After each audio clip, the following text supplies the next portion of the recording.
You stupid bitch. That's why you're a bunch of fucking criminals. I wish you would. I wish the fuck you would. Yes, the fuck we his family. You're a bunch of big pussies. Don't tell me calm down. Who the fuck is you? We don't like none of you.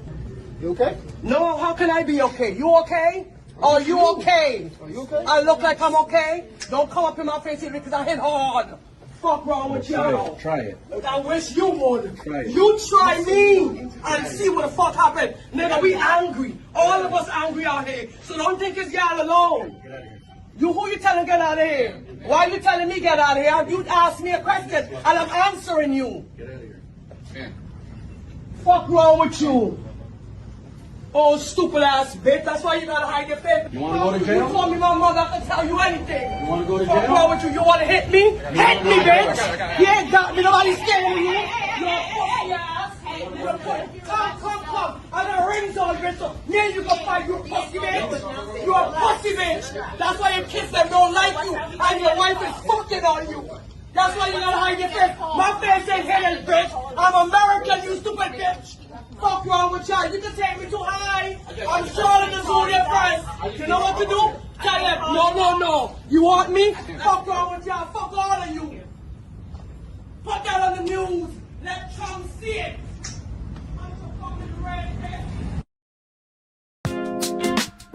Shalom.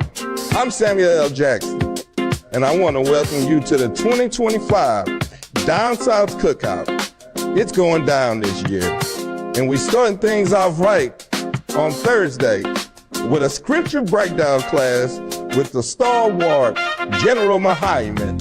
Then after that, we're having an outside movie and a game night. Join us on Friday for a barbecue/clothing drive at the CUNY Homes Apartments. I.S.U.P.K. love the kids. On Saturday, there's a brunch/day party at 5 Central Houston, followed up by nightlife at the Savoy. Then on Sunday, join us for the 2025's Down South Cookout. We got Officer Ron on the pit, on the 1s and 2s, free for all blacks, Hispanics, and Native Americans. So come on down and don't miss all the festivities this year. Because the white man is the devil, and I hope they burn in hell. It's the 2025 Down South Cookout.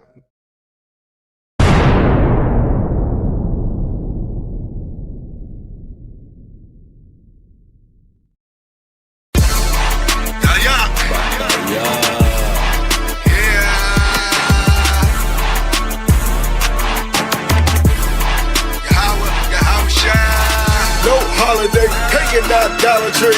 Watch how we fall away. It's a high holy day. Hands over like trumpets is blowing. Can you feel the atonement? It's a high holy day. The dedications for real sisters glad to have you. We feasting tabernacle. It's a high holy day. First fruits to spread 11 bread and day to rest our head. It's a high holy day. No sweat, got a head start on you.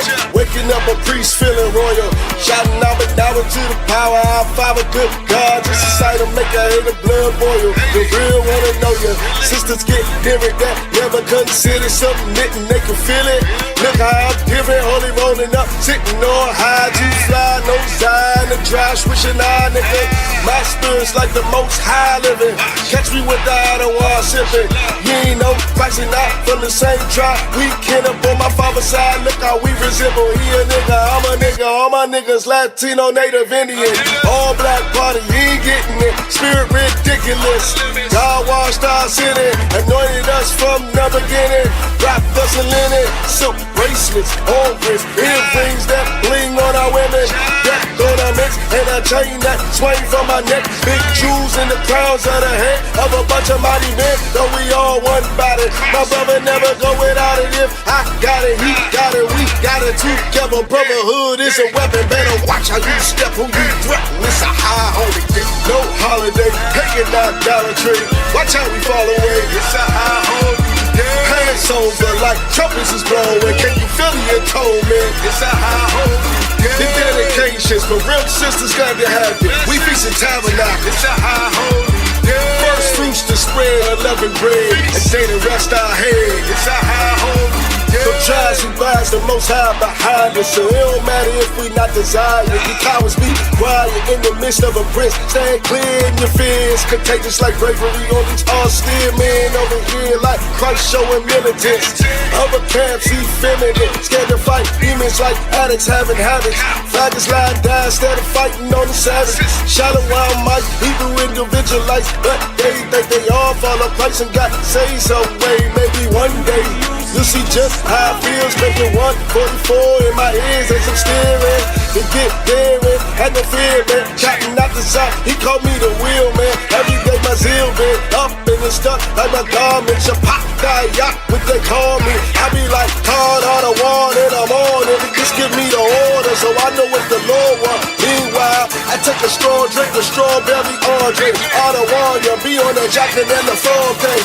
Fist up, reunion the Lord made. Get your kids and ribs up, throw your fist up. Tell them what's your name. What's your name? What's your name? And they can't do shit at all. It's a high holy day, no holiday. Pagan idolatry.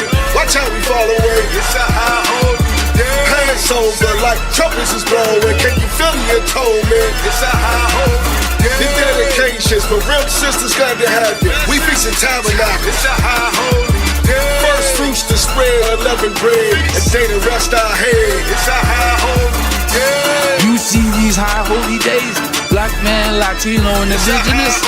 These are the Lord's high holy days. These are your high holy days that you should be celebrating. Not Christmas, New Year's, birthdays, Mama's days, whatever white man days that he said you should celebrate. That has nothing to do with us. But these high holy days that are in the scriptures, those are the days that you should celebrate. Black man, Latino, and indigenous, you are God's chosen people. You keep these high holy days.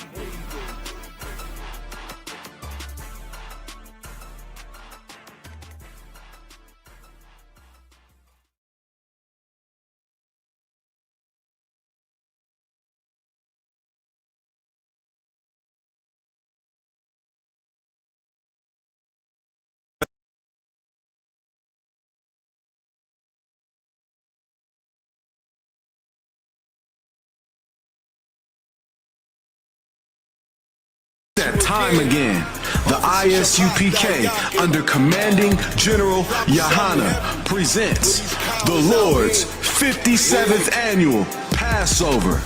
That's right, the Lord's 57th annual Passover, April 4th, 2026 in Houston, Texas. All black Hispanics and Native Americans are commanded to observe the Lord's Passover. This will be the biggest Passover to date. You do not want to miss this. Fresh lamb, fresh wine, and bitter herbs as commanded by the Most High. Only $200 per person ages 17 and up. The biggest event of the year. There is only one Passover, and it's under commanding General Yahanna. See you there, Israel. Shalom. Nobody else there to compare to. Train for war, men of war, and warlike apparel. Prefer our leaders, can't get between us. Watch where you stepping. Cause us.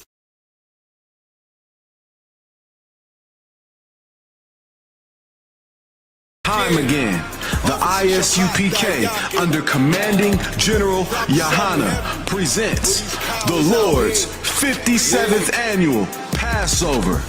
That's right, the Lord's 57th annual Passover, April 4th, 2026 in Houston, Texas. All black Hispanics and Native Americans are commanded to observe the Lord's Passover. This will be the biggest Passover to date. You do not want to miss this. Fresh lamb, fresh wine, and bitter herbs as commanded by the Most High. Only $200 per person ages 17 and up. The biggest event of the year. There is only one Passover, and it's under commanding General Yahanna. See you there, Israel. Shalom. Nobody else there to compare to. Train for war, men of war, and warlike apparel. Prefer our leaders, can't get between us. Watch where you stepping. Cause us.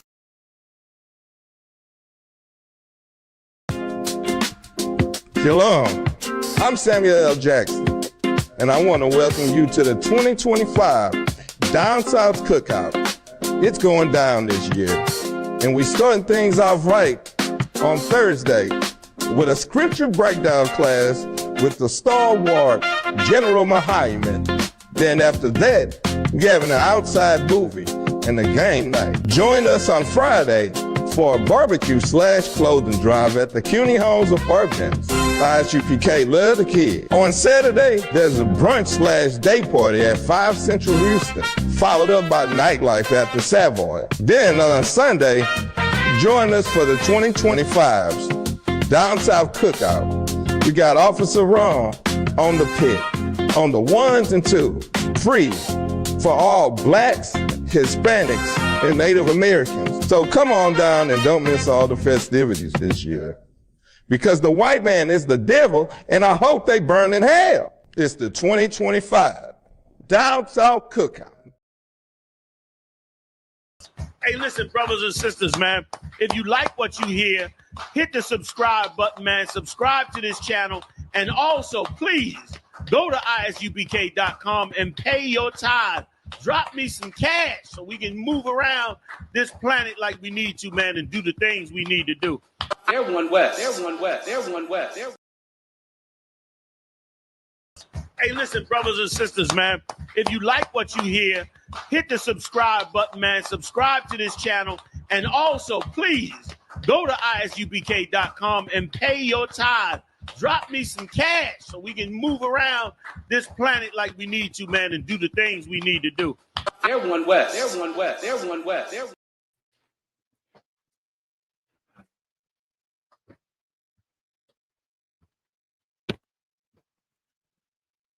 Shalom, DC. We're the Israelite School of Universal Practical Knowledge, 1 West, 125th Street, Harlem, New York, under Commander General Yahanna.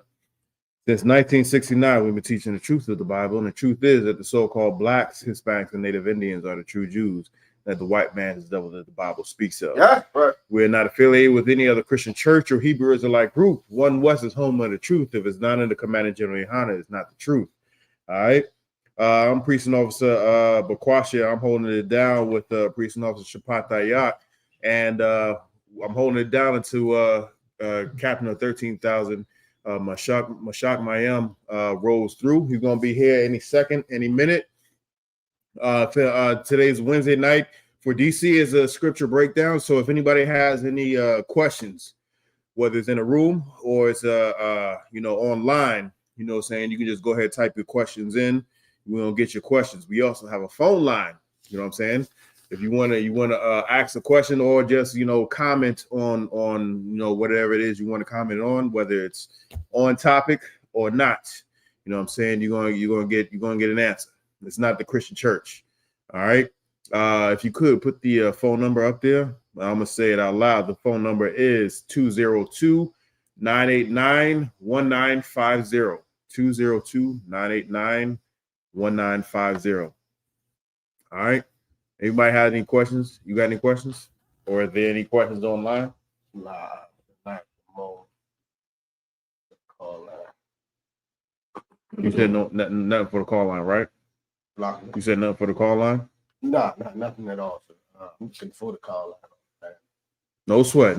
The phone number is 202-989-1950. I'm gonna say it again, 202-989-1950.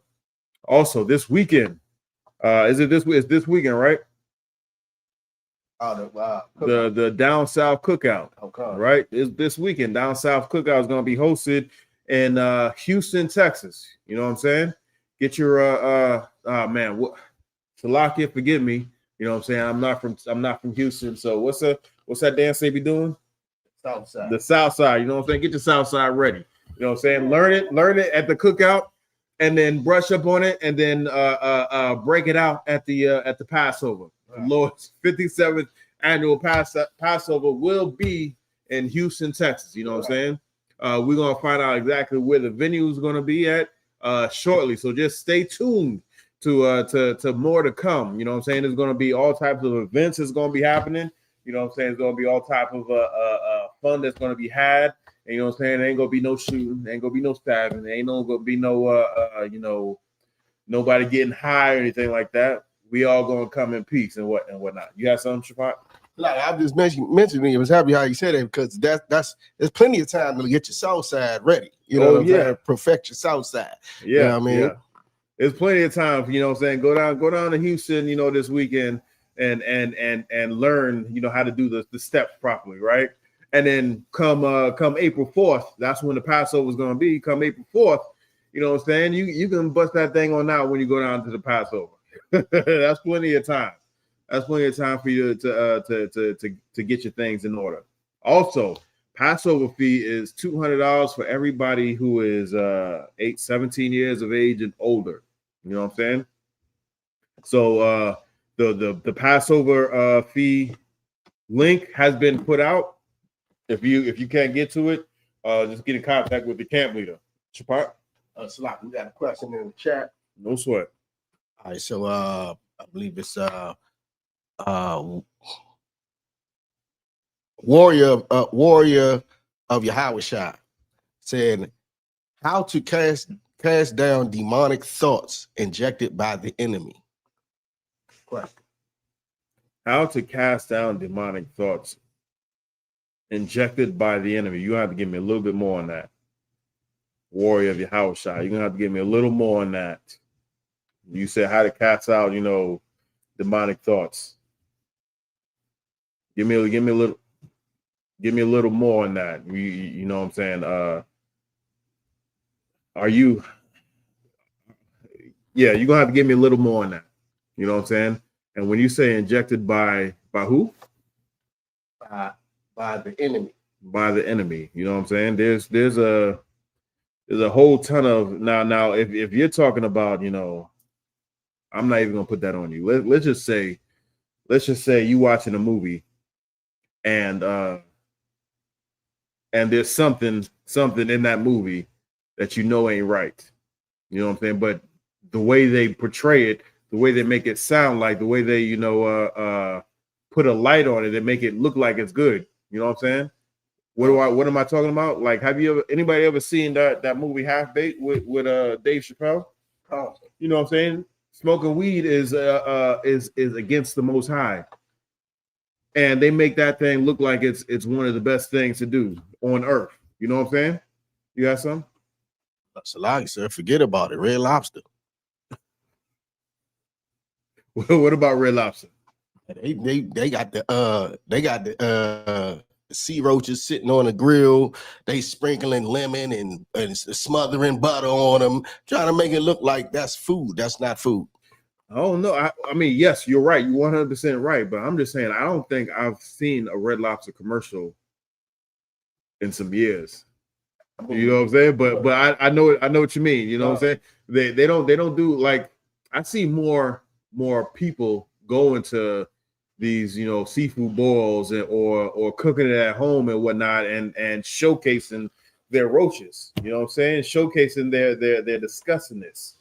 And with that, I pass over to Captain Mashak Mayam.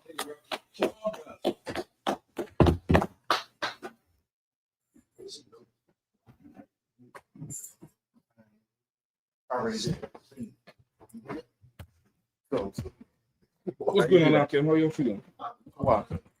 Yeah, not bad at all, man. Not bad at all. Yeah, man. Getting it in. All right. So, where you always at with this tonight? There was a question online from a brother, Warrior of Yahushua. He says, "What's going on, Warrior Yahushua? When you gonna make an appearance? I hope before Yahushua. I hope Warrior of Yahushua. I hope you make an appearance before Yahushua, please and thanks. Go ahead, sir. He says, how to cast out demonic thoughts injected by the enemy. Then I asked him to elaborate. He got some responses. He says, meaning the thoughts don't originate from me. I consider it spiritual attack from Shaitan and or negative thoughts that you do not want to have within your thought process. Okay. Okay. Read the question one more time. Wakan. Question is how to cast out demonic thoughts injected by the enemy. Okay. I'm gonna still need some more on it. Just so you know, brother, I'm gonna need some more on it because it could be a number of things, and I'm not at all saying this is your situation. It could be that you may have a mental problem, mental illness, right? Some people have mental illnesses that because of anxiety or depression cause them to start thinking things that are not practical or not disciplined. You get the point? Some people compromise their discipline because of the mental instability. All right. In addition to that, you also have you may be struggling with something that you're not really ready to get rid of. It could be an addiction, or it could be something else, right? Something else that's bothering you and stressing you out. And because the stress is there, you're coming up with certain things, certain, maybe solutions, maybe options that, taking over your mind, taking over your thoughts. So that's why I said I'm gonna need a little bit more more detail on the whole thing, if you don't mind. But no, you don't have to give me those details in over the class now. I would say for you and for anybody else, start coming to class. Start being around a body that is healed. Just like how you could be around people that are sick and you eventually get sick. Medicine is contagious as well. Right. And when I say medicine is contagious, not saying that really I could say that because in the Bible they just touched Christ and they was healed. But for sure, being in a room with people who have consistent, healthy practices, right? And I have to say it like that just so everybody understands. The acronym I.S.U.P.K is the Israelite School of Universal and Practical Knowledge, right? The way we live, everything we learn, it's practical to do. It's a practical thing. You could envision it, you could see it, it's tangible in most cases. This is something that you could apply to your everyday life. And if you're not around people who live and practice a healthy way of living, a holy way of living, you definitely would be around people who do not practice a healthy way or practice an unhealthy way of living or unholy way of living. And with that environment, you're going to have those type of things. Like, for instance, you may have thoughts. What did he describe the thoughts as? He says, meaning the thoughts don't originate from me. I consider it a spiritual attack from Shaitan, or negative thoughts that you do not want to have within your thought process. Right. You don't want to have these thoughts in your thought process, right? You don't want to have those thoughts. So imagine you sitting around thinking something unhealthy or something that's unprofitable for you. In here, brothers and sisters are thinking about how to get a bigger school because so many students are coming in. Brothers and sisters are thinking about how could I make more money so I can pay more tithes? How could I assist the brothers go into camp? Sisters is plotting on what they can cook before camp to bring to the school so the brothers could eat and what they could bring after. Brothers is, planning their speaking for the weekend or on the internet seeking some operation they could do. You get the point? The brothers in Jamaica right now securing themselves and preparing to help Israel, who is coming to them for help. Like, you don't got no time to think about nothing else because you're around people who live a different way. You want to get in class, brother. You want to physically get out of wherever you're at and come and sit in these chairs. These chairs are holy. These chairs are absolutely holy. You know who sat in these chairs? General Mahaiman, Commanding General Yahanna, Salakia, General Mahaiman, General Hazayan, General Shawama, General Kutham Gabar, General Mayaka Allah, Salakia. General Kutham Gabar, General Kobalamath, Captain Tahawar, Captain Tazariak. These chairs are holier, and many more brothers. Captain Nanthak, Captain Ash, Captain Kahan, Captain Shapana Pash, Captain Akkad, Captain Sakawar. Do I need to go on? These chairs are holy, brother. And a myriad of sisters are. A myriad of sisters who, help. General Mayak's Rib, I always forget her name. I don't want to butcher it. But you know who I'm talking about? The sister from Philly. You have General Mahaiman's Rib, Sister Shawashana. You have Izar. You have Ayan Lawana. You have sisters who came in here and sat long enough till the Lord was able to show them their real purpose in life. And you want to start to do that. You want to make less excuses to not be around. You get the point? You want to make less excuses to not be around. What's the best ability? Go ahead. Availability. The best ability is availability. You want to be around that. That's how you get healed. That's how you change how you think. Give me be transformed by the renewal of your mind. Was that Romans 2:12? 12:2. Give me Romans 12:2. And also give me damn, I just had it in my head. Give me be transformed by the renewal of your mind. Oh, it just slipped me out. Give me that one first. It'll come back to me. This is Romans chapter 12, verse 2. Romans chapter 12, verse 2. And be not conformed to this world, but be transformed by the renewing of your mind. Read it one more time. Be not conformed to this world, but be transformed by the renewing of your mind, that you may prove what is that good and acceptable and perfect will of God. Right? Be transformed by the renewal of your mind, because why? Say it again. That ye may prove what is that good, that acceptable and perfect will of God. That you will prove what is acceptable and the perfect will of God. You could prove what's acceptable. Right now, your thoughts to you are unacceptable. At least you know that about yourself. Now, could I say for sure they are unacceptable? I don't know. I don't know what your thoughts are. And I'm not at all asking you to put them on the internet like that. But what I would say is you come up in here. You come up in here and sit long enough so you could be influenced. You want to be influenced. You want to have the right influence. The white man like to tell you, don't think, what you call it, herd mentality. You like to, discredit herd mentality, tell you have to be an individual and all that nonsense. But you want to find the right herd. You don't want to be an individual. Find the right herd. Having herd mentality is a buffer. It's a good thing. It's a very, very good thing. It's a good thing to have influence. It's a good thing to have the right type of peer pressure. Right. In the Garden of Eden, Adam and Eve had the wrong type of peer pressure. Adam and Eve took the peer pressure from the world. They wanted to be like everybody else, which is why they went and covered themselves with the fig leaves of the other trees. In the Bible, in the Garden of Eden, the trees represent the other nations. The fig leaves represent the philosophies and the customs and the ways of the other nations.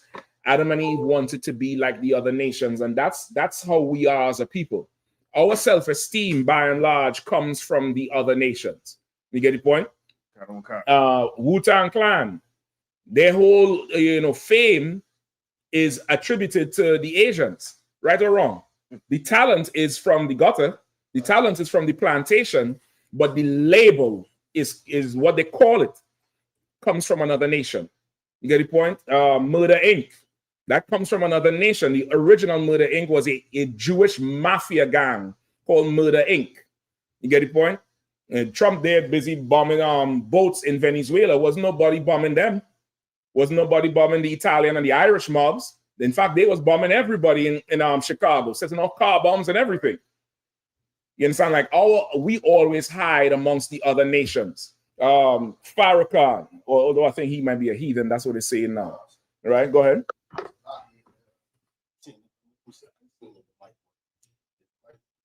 Say again? Now I'm seeing it. He was doing something, singing my mic on my computer. I don't. But No, just don't do that. I think it's going to cause a reverb. It's going to cause a bad reverb. It's 2 inputs. This is 1. Come. All right, you're trying to make no technical changes during the class. Do all of that should before and then somebody else's class. All right. Come, sir. All right. All right. Now I'm about to say his father's name is Percival Clark, and Percival Clark was a white man. Okay. Well, listen, I ain't check it out, but if you all say it is, that's what I would go with for now. If I may, sir. Go ahead. And then on top of that, Farrakhan's teacher, what's his name? Far Muhammad. His father's name's Red Ford, and he's from New Zealand. You know, I know Farad Muhammad is for sure a heathen, for sure about that. I know that the teacher is a heathen, but like everything we do, we attribute it to heathens. Even the topic tonight with Simon Bolivar and the Bolivarian Revolution with Venezuela. Simon Bolivar, as far as the research shows, is a heathen. However, he did a lot for the 12 tribes of Israel. And it's a double-edged sword because you have what you have today, but at the same time, they don't give the credit to Christ. And that's the problem here. You get the point? Also give me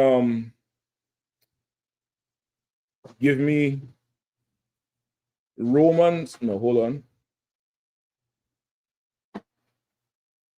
Give me Matthew 15 and 18.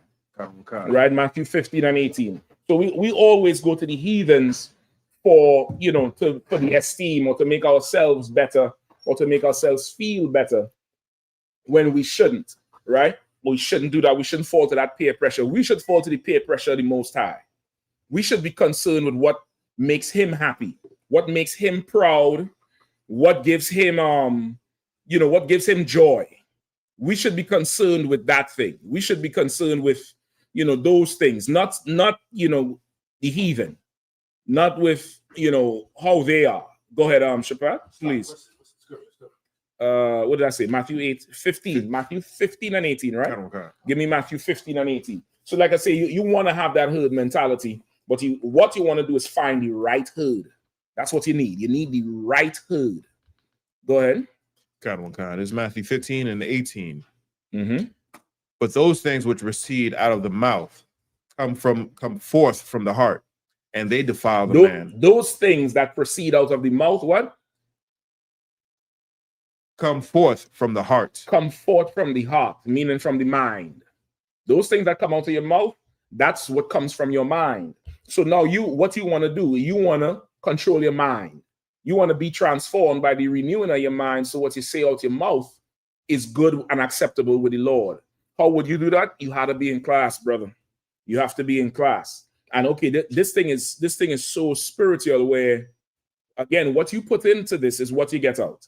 If you find that you're not getting enough, or you're not getting what you thought you would have gotten, or you don't spend X amount of time doing this and you're not seeing it, really that individual you can do more. And the Lord knows you could do more. So if you want more, go get more, go give more, go be present more, go put in more if you want more. But if you're satisfied with where you're at, then that's what you putting in. This is something you have to really, this is a lifestyle and a life-changing thing. You get the point? This is not a pill you could take overnight. This is not that. However, the Holy Spirit is there for who wants it, who wants the whole thing. So for you, brother, you in the area, if you close to a school, I'm talking about driving distance, and shit, I'll raise the bar on you all now. Driving distance is about 2 hours. I'm telling you, straight up and down driving distance is just about 2 hours for a class. All right, go ahead. Come on, Shabbat. This lock, if I could give a shout to Mataya, he drive 3 hours. Mataya, well, it's really 2 and something, but he moved further out. There's a few brothers who do it. There's sisters who have done it. Early days, brothers was doing it back and forth to go to camp. There was a time, DC go to Richmond and Baltimore. There was a time it was Delaware Thursday, DC Friday, and Philly Saturday. And that was the weekend. You didn't have time for shit. I didn't see you street for about 15 years. I didn't see Adams Morgan since 2006, brother. I think that's the last time I went there and hung out. Because you're going to put in what you really want out of the job. You're going to put in what you want out of this career. You're going to put in what you want out of this lifestyle. Whatever you want, you can get it from the Lord. But you gotta seek his kingdom first. You want to get rid of them thoughts in your head up? Come in here and sit down in here and let me fill your head with new thoughts. Let me put something new in your head like it was put into mine. Like I sat in that chair and got checked, learned, told to shut my mouth, read, when to read, congratulated when I made a good point. That's how we build again. That's how we rebuild. That's how you get reborn. You're going to have to come in here. You're going to have to do it. Now, if you 100 miles away from a school, by all means, tune in online.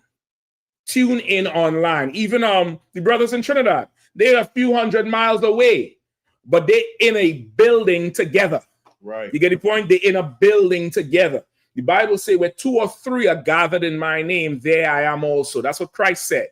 Where 2 or 3 are gathered in my name. The only reason we're here is because of Christ. There's no other reason that we're actually here. You understand? Where 2 or 3 are gathered in my name, there I am also. So if you in driving distance of a school, and I ain't taking nothing less than 2 hours, you are an hour and a half away getting there, man.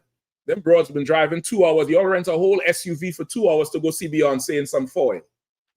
Broad come out on the stage with foil on a fake horse. You'll pay $1,300 and drive 2 hours in a black SUV to go see her. You can't come to class? Come on now. If you want it, it's there for you to have. All right?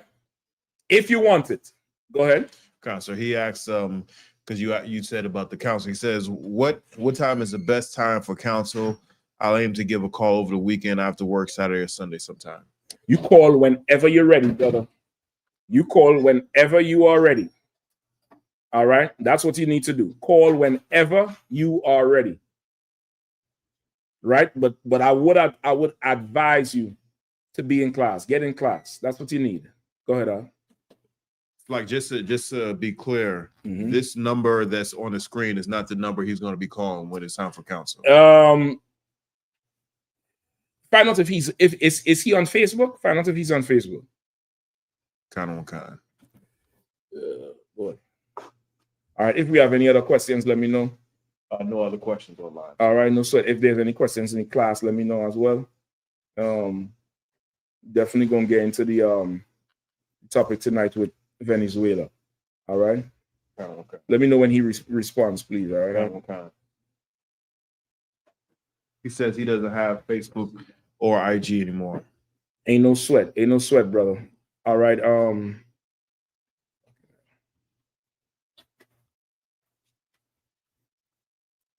All right, they're gonna give you a number to call. All right, Warrior Yahushua, we're gonna give you a number to call, and you could call and get the counsel. All right.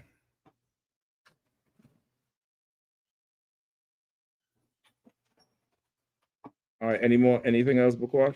So there's somebody who's given a scripture, but I don't know what he means. He's given somebody named David Jiguo, something like that. It says he's given a scripture, Isaiah 56:8. Okay.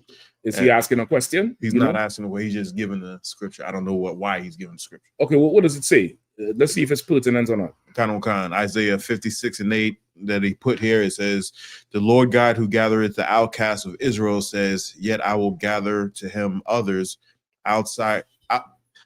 besides those who are gathered to him." Read it one more time, Mark. Isaiah 56:8. The Lord God who gathers the outcasts of Israel says, yet I will gather to him others besides those who are gathered to him. Okay, I don't know why he's pulling this precept, but if that is that's talking about bringing back the 12 tribes who are scattered abroad. All right. But I can't say why he's pulling this precept at all. And he says, why would you agree the outcasts of Israel are other 12 tribes? Is it so that prove others can receive salvation? No. It sounds like he's not even English is not his first language, just by how it's typed. And that could be the case. So, and if that's the case, I'll definitely understand. That scripture is talking about the 12 tribes of Israel being gathered back together. The 12 tribes of Israel was scattered probably, I want to say, 1,000 years before Christ. In the book of 2 Kings, the 17th chapter, you could read about that on your own time. All right. There was a split with the northern and the southern kingdom. Who was the northern kingdom? Who was the southern kingdom? Who knows? Northern kingdom and southern kingdom. Who knows? Anybody? Just raise your hand if you want to ask a question, all right? Or answer the question. Who was the northern kingdom? Who was the southern kingdom? Salaki, sir, if I may. Yeah, go ahead, please, Kawakan, the southern kingdom was Judah, Benjamin, and half of Levi. Right? The southern kingdom was Judah, Benjamin, and half of Levi. That's the southern kingdom. That's where the capital of Israel was, Jerusalem. And that was Judah, Benjamin, and some of Levi, because Levi was, of course, the priest of the land. Levi was the tribe at that time where the priesthood came from. Before Christ, the priests was strictly Levites. Levi was not even part of the 12. It was who was in place of Levi? Dan, the tribe of Dan. That's where Samson came from. Samson was a Danite. The tribe of Dan is absorbed into Manasseh, I believe Manasseh. And then the Lord grafted Levi as one of the 12 after Christ, because of the prophecy that we would be a nation of kings and priests. And the first priest recorded in the Bible was Melchizedek, which was long before Levi. And that because of the Melchizedek priesthood, every brother who is from the 12 tribes of Israel can be a priest, right? Can be a priest. So that's where you have Judah, Benjamin, and Levi in the southern kingdom. Who was the northern kingdom? The 10.5, sir. Manasseh, Ephraim,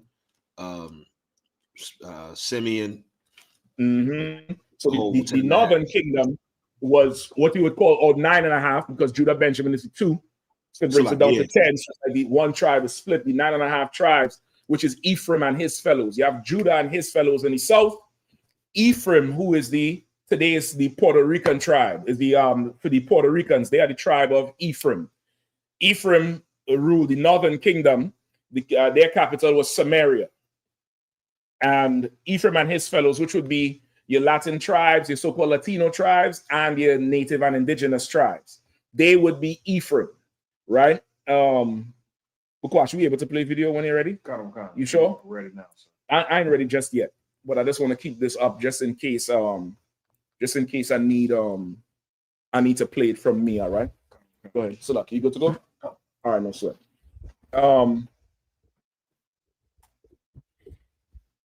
Right. So there was a split in the kingdom in 2 Kings, the 17th chapter, which happens a lot. It happens a lot in every nation. It's happening right now in Venezuela and Trinidad. Go ahead. Matthew 15 and 18. I think we're done, right? Did the brother? I think that's with the brother. Yeah, got him. All right, with the brother. Find out if he has any social media. Does he have any social media and an email? Anything where he could be messaged. All right. If not, we just provide him with the number to call. You can provide him with the number, and we'll get to it. So you had a split in the kingdom at that time. Right. So now, because of that split, the Lord allowed the northern kingdom to go into captivity, in the Assyrian captivity under King, who's that? Salmanasseh or Ahasuerus? One of them. Right. That was the Assyrian captivity, right, into Babylon. Those tribes were scattered throughout the earth. Those are the tribes that left the Assyrian captivity. Let me get in the Apocrypha. 2nd Ezra, I think, 13? Let me get that in the Apocrypha real quick. Those are the tribes, the so-called Latin American tribes, the native Indian tribes that we have today. All right. What do I want? Second Ezra 13, I believe. And 13 and 40. I got it, sir. 13 and 40. Go ahead, please. Kalawakan. Second Ezra, chapter 13, verse 40. Students, just pass them an Apocrypha if you have an extra one. The Apocrypha got a red book. Y'all could share it with them if they don't have it.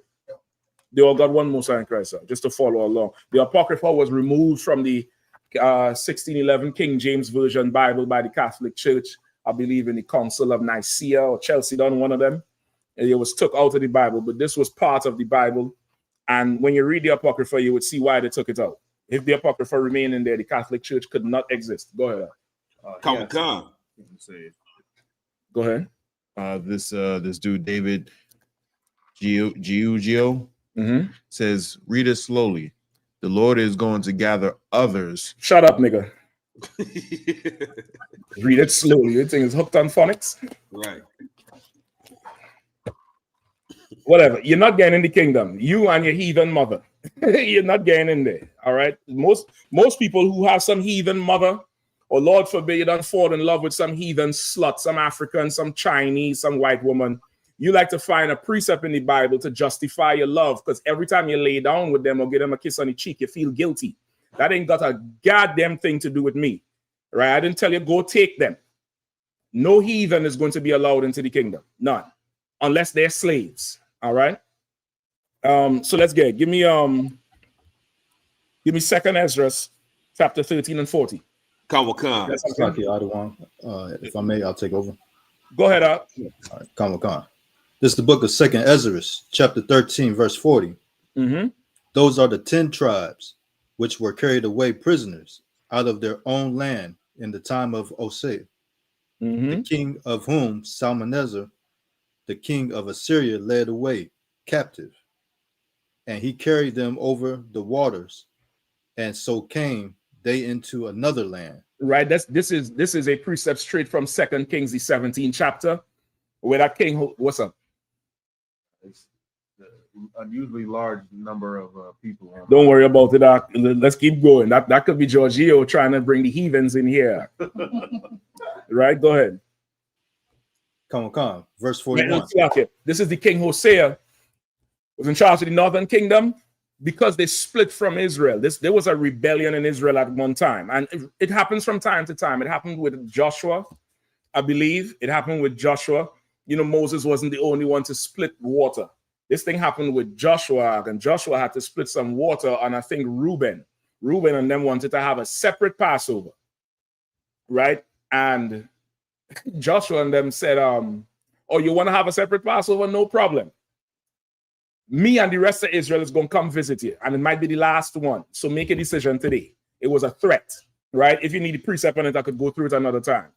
But they wanted to have a separate Passover. They was bluffing up until Joshua rolled.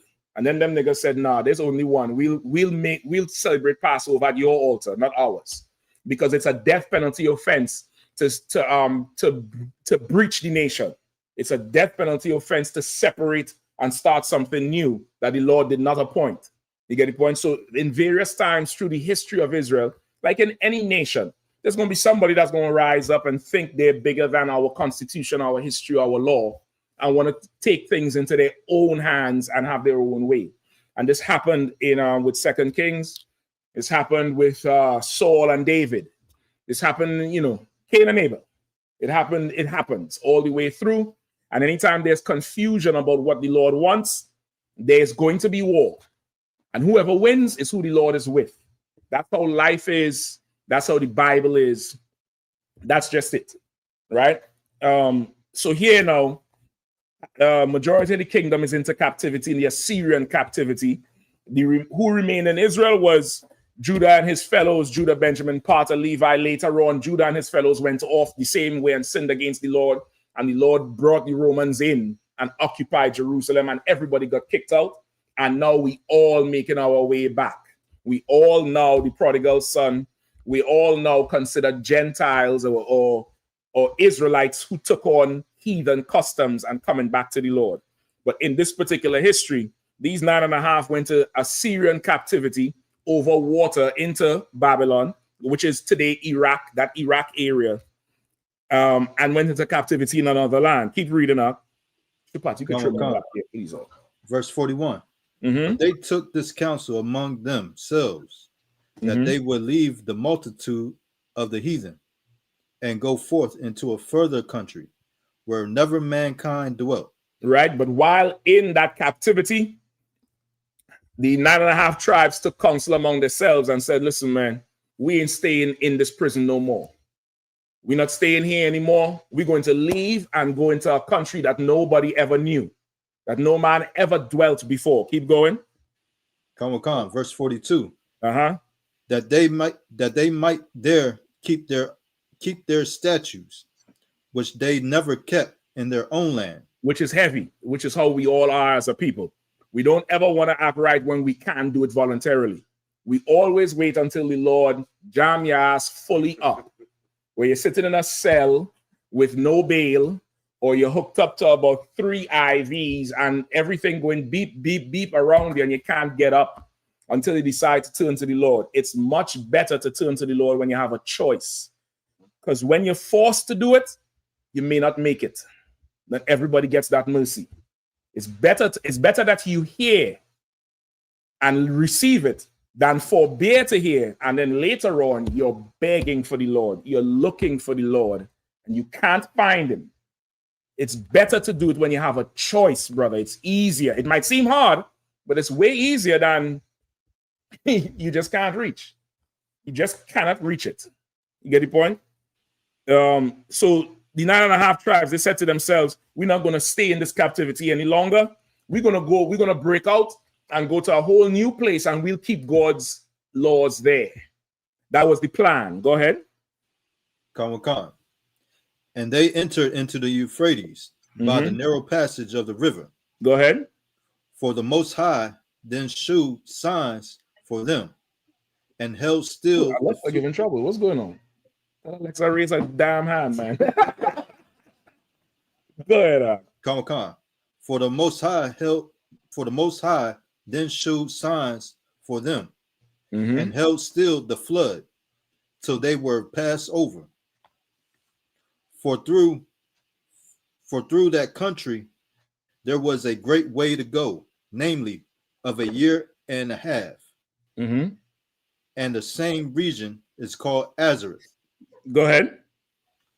Then dwelt they there until the latter time, and now when they shall begin to come. Right? So the 9.5 tribes, hold the point out. The 9.5 tribes, they left the Assyrian captivity and went into boats, into ships, and went over the ocean where the scripture said the Lord held the flood. Meaning what? The Lord held the waters. He held it still. They tell you in history, where do they say in history that the native Indians came from and the Latino tribes? Where do they say they came from? Salaki, sir. Go ahead. The ice bridge, the Bering Strait from Russia over to the top of and came down through Canada to Seattle. Right. And came through Washington. That's what they say, right? They say that the native Indian tribes walked to America through the Bering Strait. You'll see that map up there? Okay, so to the left, you see where America is, right? You see to the left of it, you have that green spot that's supposed to be what? What's up there? That's Alaska up there? Right. Alaska is touching that yellow part, which is the eastern part of Russia, the easternmost part of Russia. Because you might want to pull a map up on the screen for the people online, right? According to science, now, those of you who don't know, this is very, very close. Like you could take a small boat and go from the edge of Russia to Alaska. Alaska belonged to Russia many years ago and was sold to America for some purchase, right? If you go up there right now, there's a lot of Russian architecture and a lot of Russian descendants. According to scientists, at some point, it froze, the body of water between the two of them froze to solid ice, and the native Indians was somewhere sitting in that corner and walked over. That's a lie. They sailed from, touch where Iraq is on the map there. Yeah, in that area right up there, go up a little high, right? So you have that's, I think that body of water is what, going up into the land is what, the Red Sea? Arabian Sea, sir. No, go up some more. Go to your left and up. You're right there. What's that body of land, water? Persian Gulf. Persian Gulf. You see all that area up there? To the right of that is Iraq, right? That's the Assyrian captivity. They got into boats, sailed down through that, and all the way down to the bottom of the coast of South Africa and up to the west, to the Americas. That's how the native Indians got to the Americas, all right? you go and do Native Indian and Latino archaeology, the archaeology is there that they sailed, that they settled in those parts first. They did not walk across the Bering Strait. That's white man hypothesis.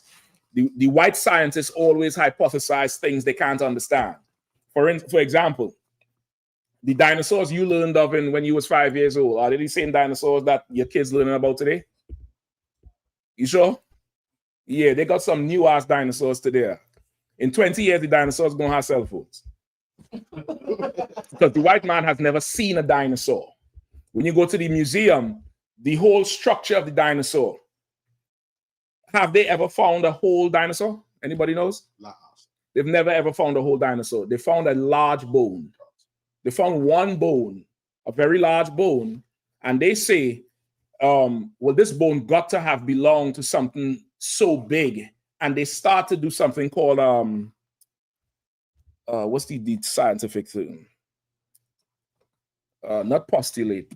It's like theorizing, like a hypothesis. They find one bone, and then they say because of the edges of this bone, it's almost like you find a shoulder bone. You know what a shoulder bone looks like. And they say, okay, for this bone to be this size, it had to belong to something big, bigger than an elephant, because an elephant bone is this size, but what we found is bigger. So now they be what's the damn thing, boy? Hypolate. It's some scientific theory. Is it postulate? Not postulate. It'll come to me in a second. Where they put the bone here and they start to draw what they think is the structure of the animal that belong to this bone. And as science evolves and they learn more about bones, the animal changes. So you would see the dinosaurs your parents learned about 20, 30, 40 years ago. That's not what the kids are learning about today. They got dinosaurs with feathers today. That's what they're saying. Have you ever, when you was growing up, the dinosaurs have feathers? Not the one on the earth. The ones that fly in maybe. But they have dinosaurs walking around with feathers. That's what they're teaching the kids, because they never actually found one. It's all an educated guess. They use the science and they make an educated guess on what something looked like. And it's the same thing with the history of the Bering Strait. That's an educated guess. There's no artifacts up there that say it. The artifacts all say they went into a ship and sailed according to what the Bible says. Go ahead. I got it. It's called paleontology. That's the study of it. But the process of taking this one thing and building a whole story around it is something else. It's not high. So long, sir. Go ahead. Is it osteology? That's the study of it. This thing is like a postulate, something like that. I don't remember. Anyway, let's just get back to the topic, all right? Okay. So now these tribes went into the captivity, and they're here today. The Native Indian tribes are the 12 tribes of Israel. The Latino tribes also, the native Latino tribes, not the descendants of Spaniards. The native Latino tribes that you would find in the Puerto Rico, the Boricua, the native Cubans, the native South Americans. Those people are the 12 tribes of Israel. It's in our customs. It's in their history. You would find many designs of the shield in their clothing. They wear the braids like Israelites. Their clothing has the fringes law into them like the children of Israel. Go ahead. Slack, if I may, what was the name of that hill in New Mexico where they had it designed like a bunker, like a fortress? Like a fortress. I know what you're talking about. Something mesa. But they had Hebrew writing. They had Hebrew writing. The oldest tablet, the oldest record of the 10 tribes, the 10 commandments is found in Hebrew from one of those places in New Mexico where the Native Indians settled, right? And it's found in Hebrew. Why is it found in Hebrew in Native Indian culture? Because the Native Indians are Israelites. Right. They're not heathens. The Chinese, the Japanese, they are heathens. So when that scripture talks about the Lord bringing out every other, what does it say? The one he pulled? So it says the Lord is bringing others into the 12 tribes, into the nation, something like that. I don't want to paraphrase it wrong. It's talking about those who are scattered. It's those who are scattered abroad. Give me James 1:1, 1 Peter 1:1 as well, all right? So like you want me to read the scripture? Yeah, please. 1 second, I'm gonna come to you. Isaiah 56:8. The Lord God who gathers the outcasts of Israel says, yet I will gather to him others. Who gathers what? The outcast of Israel. The outcast, right? Outcast meaning what? They didn't keep the laws here, so they got outcast. Go ahead. Khan. Yet I will gather to him others besides those who are gathered to him. Right. Besides those who are gathered to him. For the dummy, the slow one who say read it slow. The others he's gathering are besides those who are gathered to him, meaning who he kept at that time, which was Judah, Benjamin, part of Levi. He said, I would gather others besides them, which are the ones who are scattered. Give me 1 Peter 1:1, James 1:1, if you have it real quick. James chapter 1, verse 1. James, a servant of God and of the Lord Jesus Christ, to the 12 tribes which are scattered abroad. Greeting. The 12 tribes which are scattered abroad, not some other heathen, not some other nation. This is a letter to the 12 tribes that are scattered abroad. The entire New Testament is not to the rest of the world. It's not God loves everybody. The New Testament is a letter to the children of the Old Testament who are not in Jerusalem anymore, who are scattered throughout the earth. That's why it was sent to them. When Paul went to Rome and Corinth and Galatia, he didn't go to recruit white people. Paul was no white man. He went to find Israelites who was worshiping the customs of Rome and Galatia and Corinth. Go ahead, Shapat. Salaki,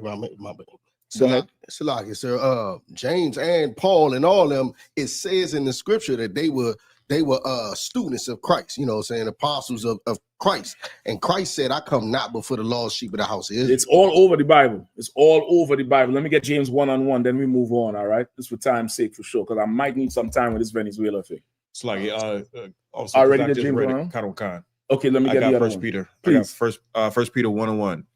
Peter, an apostle of Jesus Christ. Peter, who is an apostle of Jesus Christ, which is, Peter the rock. That's his right-hand man. Go ahead.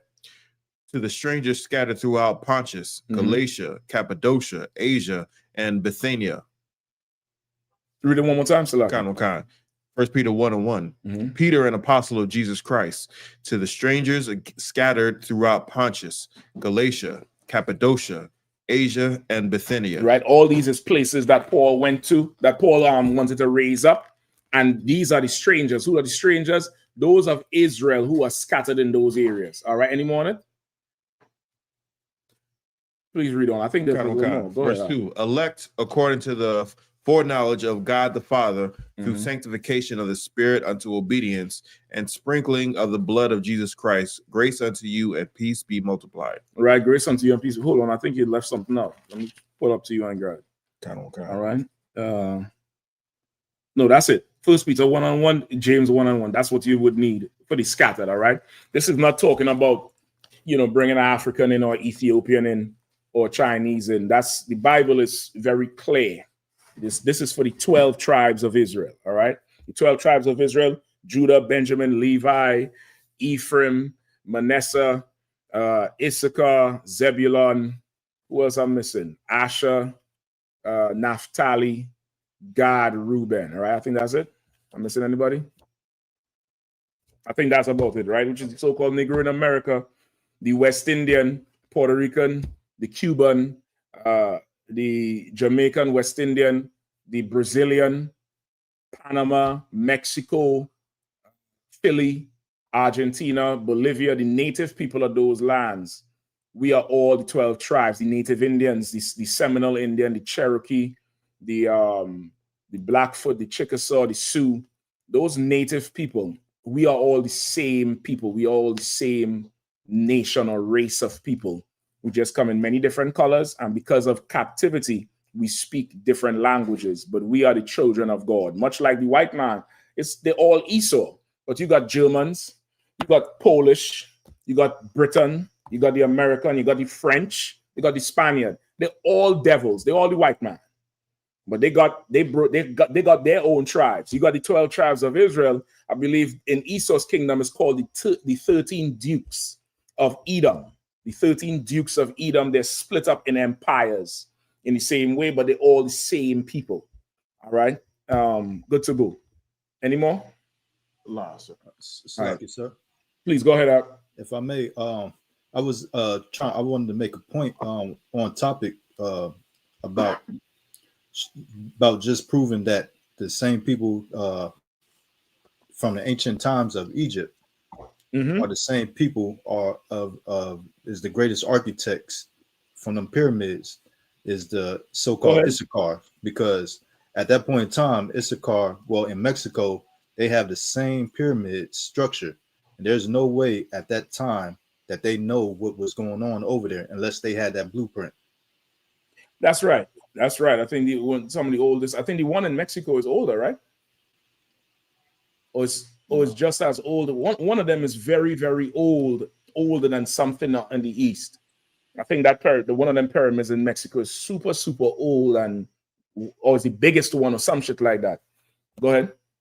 I know there's more on this side of the earth than the other side. Kind of kind. All right. The history is there. It's just if you want it. All right. Boom. No, I still need this. If there are any questions in the room, y'all don't be shy. Y'all make it here. I get your questions answered. All right. If not, I'm moving on. You good to go? Give me Genesis 49 in the meantime. Y'all good? Any questions in the room? All right. Just raise your hand if you have a question in the meantime. All right. No, okay. All right. Give me Genesis 49. All right. So many of y'all, I'm sure everybody in here paying attention to the news. Give me some things of what's going on in the news right now. Right, we finished with the Apocrypha too. Y'all ain't got to hold it open. If you could close it and relax yourself until the next time. What's going on in the news right now? Let me get somebody else, Shepard. I know you up on it. I'm gonna start to skip you in a second. A short second. I realize you tuned in and sharp. 1 second, ROI. Let me get a young brother here. Go ahead. They're talking about closing food banks. Not food banks. Well, not food banks, but they were talking about food stamps and SNAP, right? Government assistance. They're talking about shutting it down. Let me get your brother next to you. What are you hearing about what's going on in the news today? Honestly, I don't really pay attention to a lot of news stuff. That's fine. I didn't pay attention to the news before the truth either. The only news I was concerned with is the new Jordan. That's what I wanted to find out. When it dropping and how much. That's about it. Let me get some of these sisters. Sis, go ahead. Either one. Y'all rock, paper, scissors for it. Whoever want to go first. Go ahead. Y'all shoot dice. Whatever y'all do. Somebody go. I don't know how to skip you. You go ahead now. Go ahead, sis. What's going on in Jamaica? Dealing with the hurricane in Jamaica. Yeah. You know what I mean? Y'all know Benjamins. They was partying yesterday before the hurricane. I watched some videos today. Them niggas diving in the water.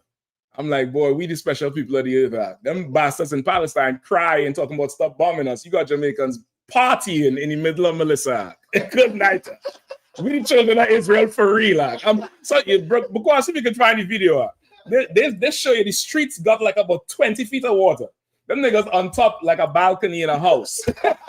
And they're diving into the water. Yesterday, before the damn hurricane, they in the streets partying, brother. They having a hurricane party. You may not know. But in the Caribbean, we find an excuse to party for everything. I for sure know it. I lived through a coup in Trinidad, and I remember when they took over the government, they had what they call curfews. You couldn't be outside after a certain time. I think it was 6 to 6. So after 6, if you're outside, you could get shot, you could get killed, you could, the army could lock you up, you could go missing.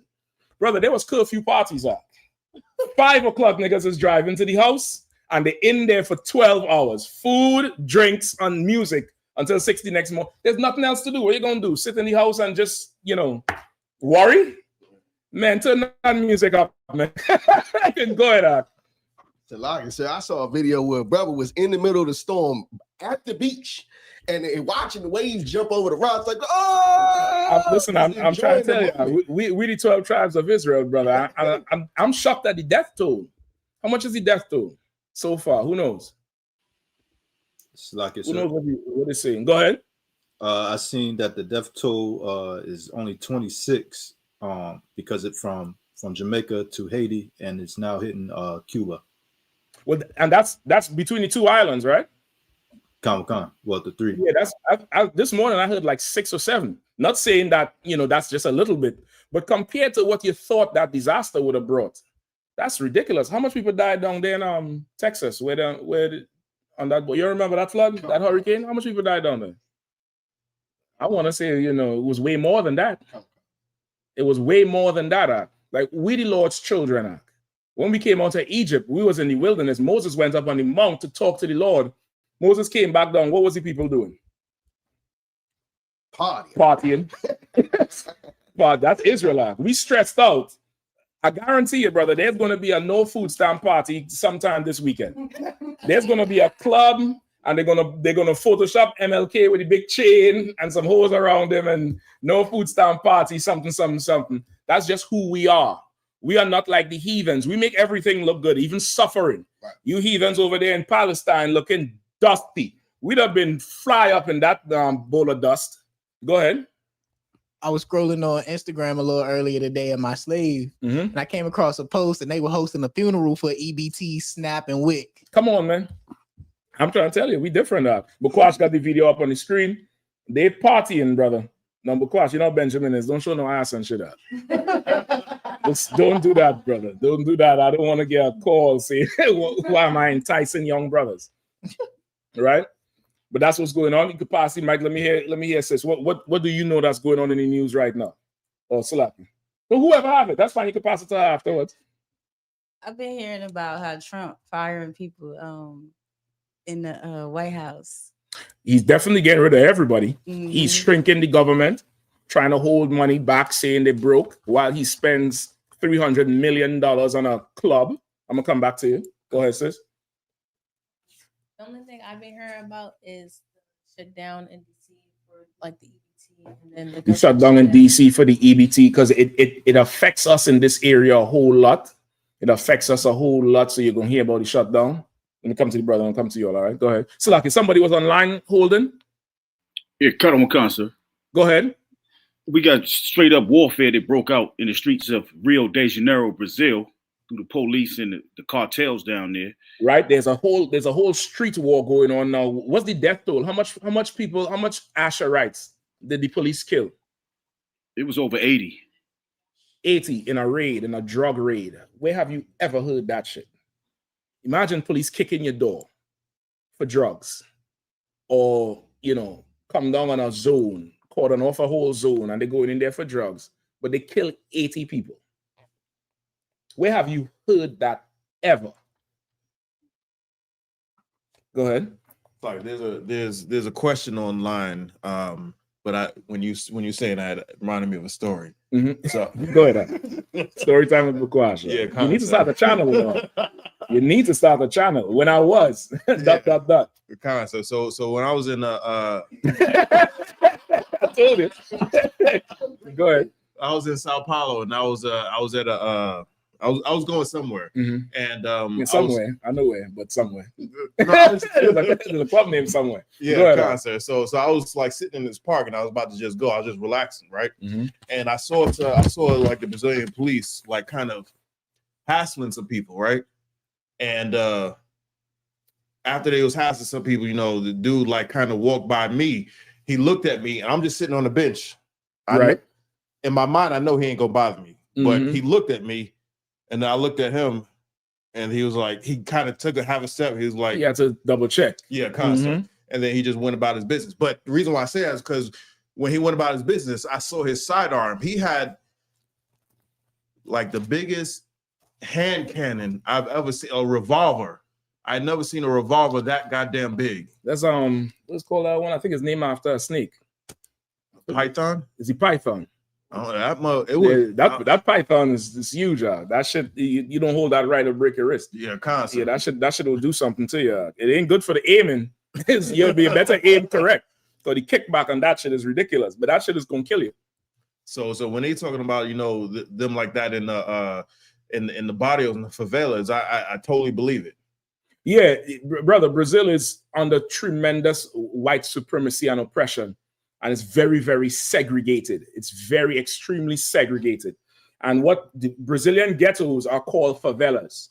And they're stacked on hills going up.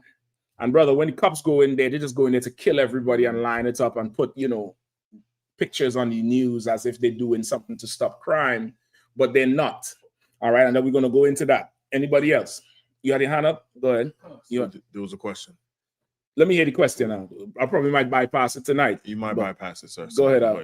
But it's from Ryan Akinanabadi says, if I can't get women and feel the ugliest person on the planet, hard to be outside, what kind of help can you actually get me?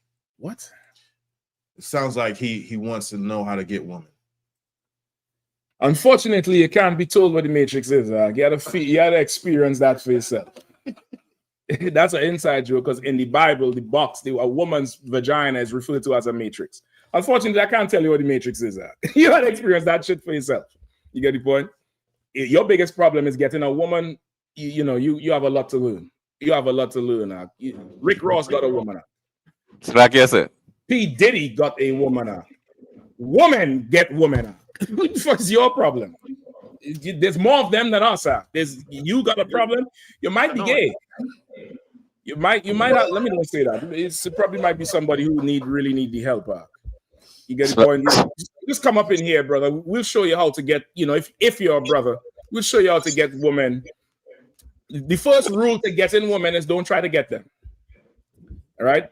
That gonna fall on deaf ears. I already know. The first rule to trying to get in women, if you want to get some women, do not try to get them. You come up in here, they'll be trying to get you, and you'll have your pick of the litter. Go ahead. Who was on? Like yes, sir. Go ahead, Shaw. And today Asha pull up Kamla. Come on, explain it. Break it down. Not everybody gonna understand the Trinidad lingo. It's 3 words. He said paragraph there, just so you all know. He said 3 words. They don't understand what put up Kamala mean. The whole of Venezuela came out with cards, everything, and whatever name they could put they put like a whole battalion of people. Right. We're definitely going into that tonight because who has heard about the war or the impending war in Venezuela? Come on, Shabbat. So like now I was waiting to see if anybody would say that one, but how Trump is, accused of murdering. Murdering people. Accused of murdering people on a boat. You know what I'm saying? They killed 54 people so far. They bombed 14 boats from the sky. And they don't know if they all had drugs or not. They just see a boat, bomb the boat. 54 people dead so far. Go ahead. Nah, that's what I'm saying. Now, we know he just bombing people because they have no evidence.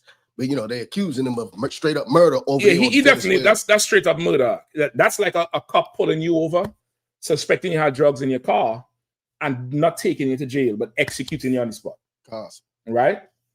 So all these things are going on in the earth, right? There's Russia and Ukraine, Israel and Palestine, and right now, America and Venezuela, right? America and Venezuela. You could probably give me a little map on the screen of Venezuela, where it is.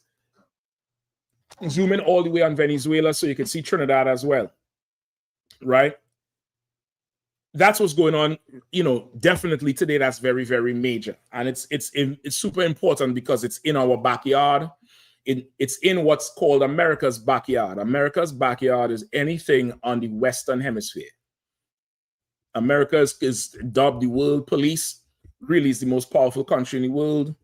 America decides if you eat or you don't eat, right? There's a few countries that could step to America, namely Russia and China, but everybody else more or less bends the knee to the flag, right? Go ahead. No, I think you might want to zoom in a little bit more. I need everybody to see where you might want to get the colored map so you could see where Venezuela is and see where Trinidad is. You might want to get the colored one. That one is kind of what do you call it? It's so green, super, super green. You get what I'm saying? All right. Let me know if you need help too. I had this computer up here. I might be able to help you out with it. All right. So now, how many people have heard about Trump moving on Venezuela? Is that familiar to y'all at all? 2? You need to pay attention to that. I would advise you all. I know you all a lot. You're in the young crowd. You're the Alpha generation or the Z generation, Y, Z. Once it's there again, she's watching me side eye like, don't you dare call me a young nigga. You're all YNs. You're all YNs. You're supposed to take that YN flag and fly it high. Go ahead. Thank you, sir. Listen, get out of the house. Try to make us try to demonize us in the public, talking about young niggas, young niggas. You are old nigga. Yeah, we all young niggas. I'm with y'all. Go ahead. I wanted to speak about what something else I heard in the news too.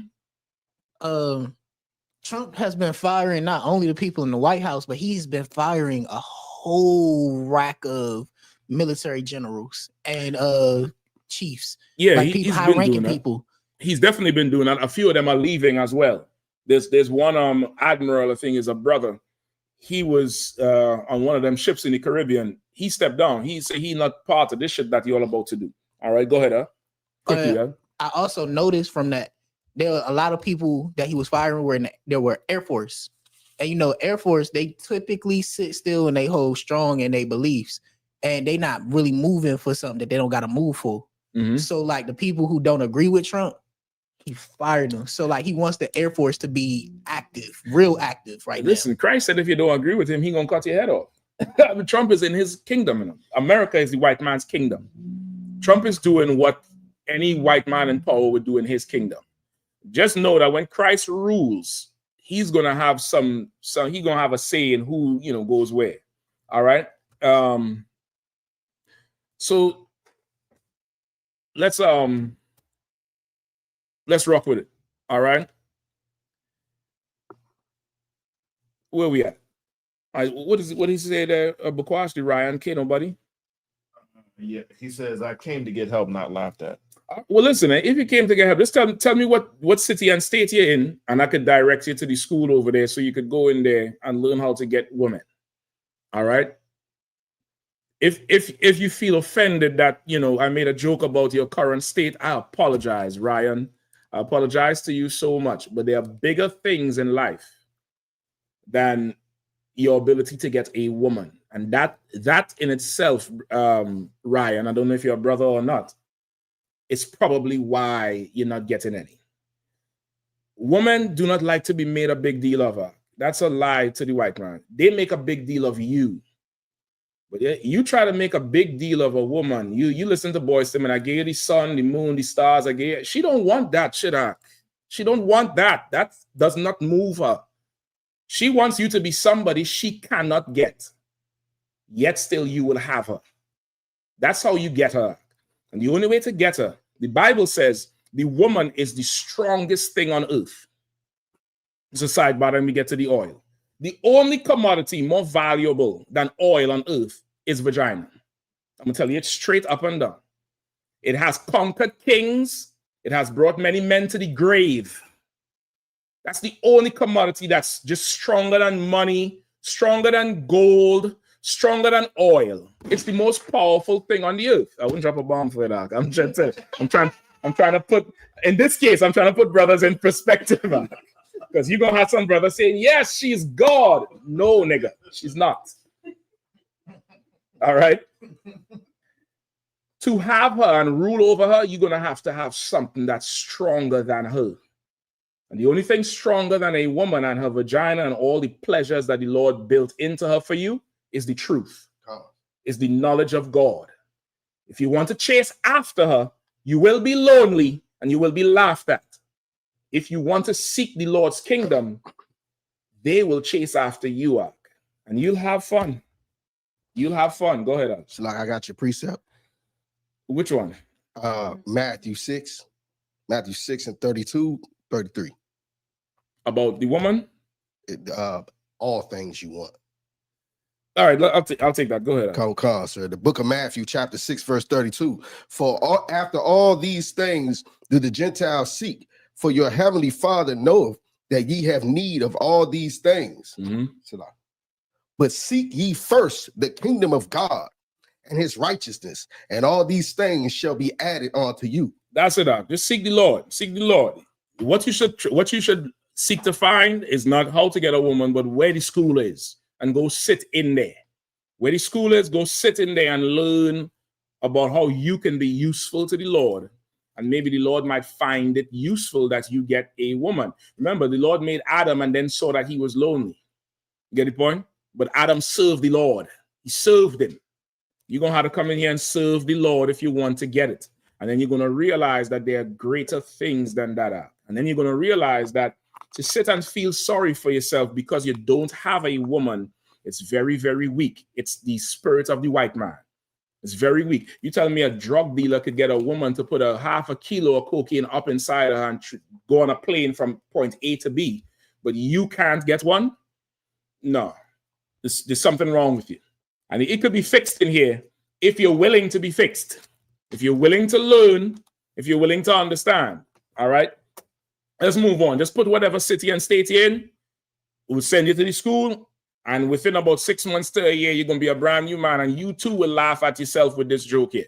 You too will laugh at yourself and be like, boy, I was really silly and stupid and simple. I can speak because I once was like you, brother. Coming in here, didn't know my head from my ass, and I thought the biggest thing in the world was that tail I was trying to get, that she was oh so great and special, until the general said, look yonder, young man. Look how many more there are. You're worrying about this one here. There's so many of them. There's so many. Don't worry about it. Just come in here and learn to work. Learn to work, and they'll come try to work for you. All right, let's go before time run out. All right.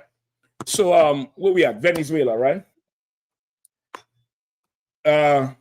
Because we could get us up there. Yeah. Go ahead. He's from Baltimore. Oh shit! You better go down to Baltimore, man.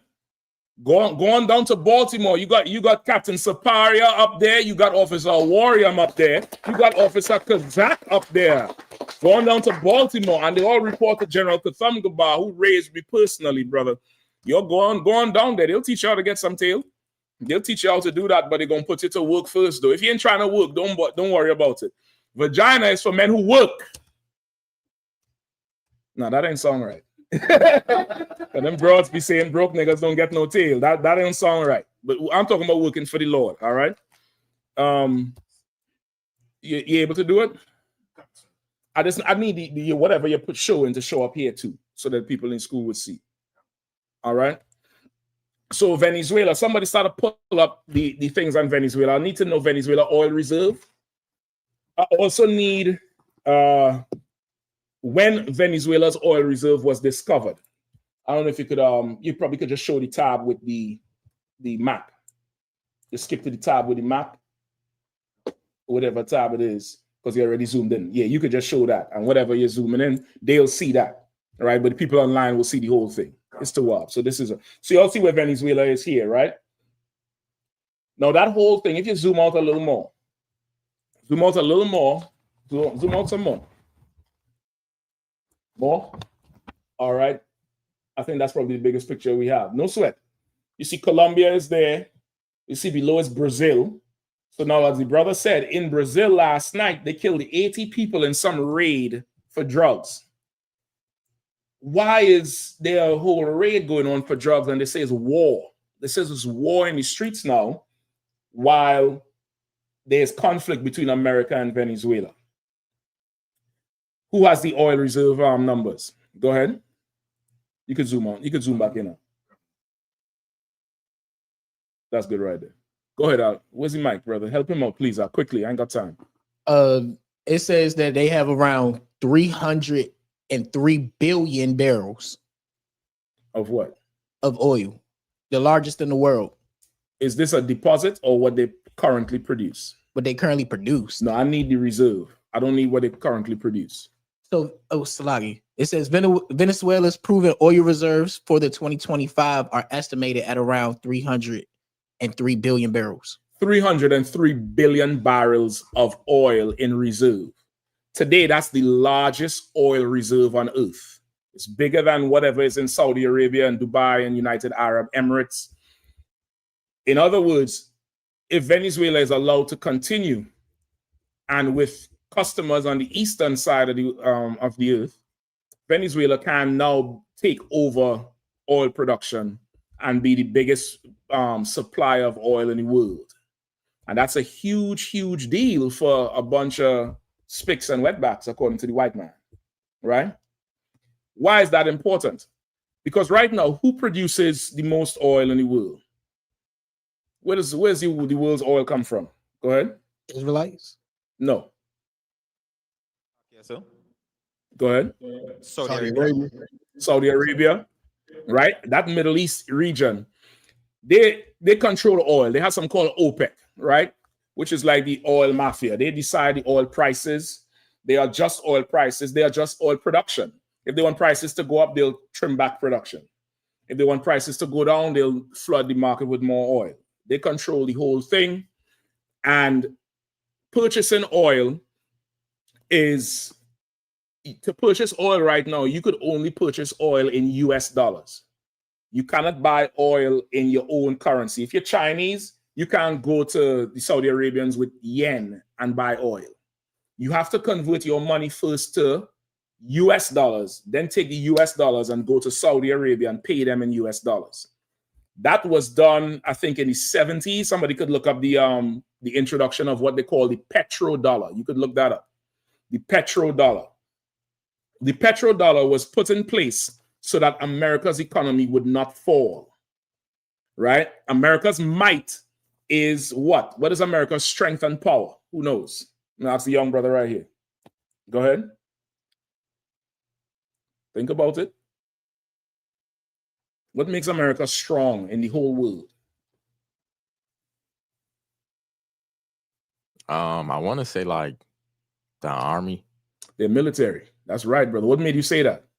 I don't really know. It was like I was talking about it like before I graduated with my friends, and like I don't know, they got a big army and they feel like they overpower like a lot of other places. You got it so right. You saying you ain't paying attention to news. You're paying attention more than most people.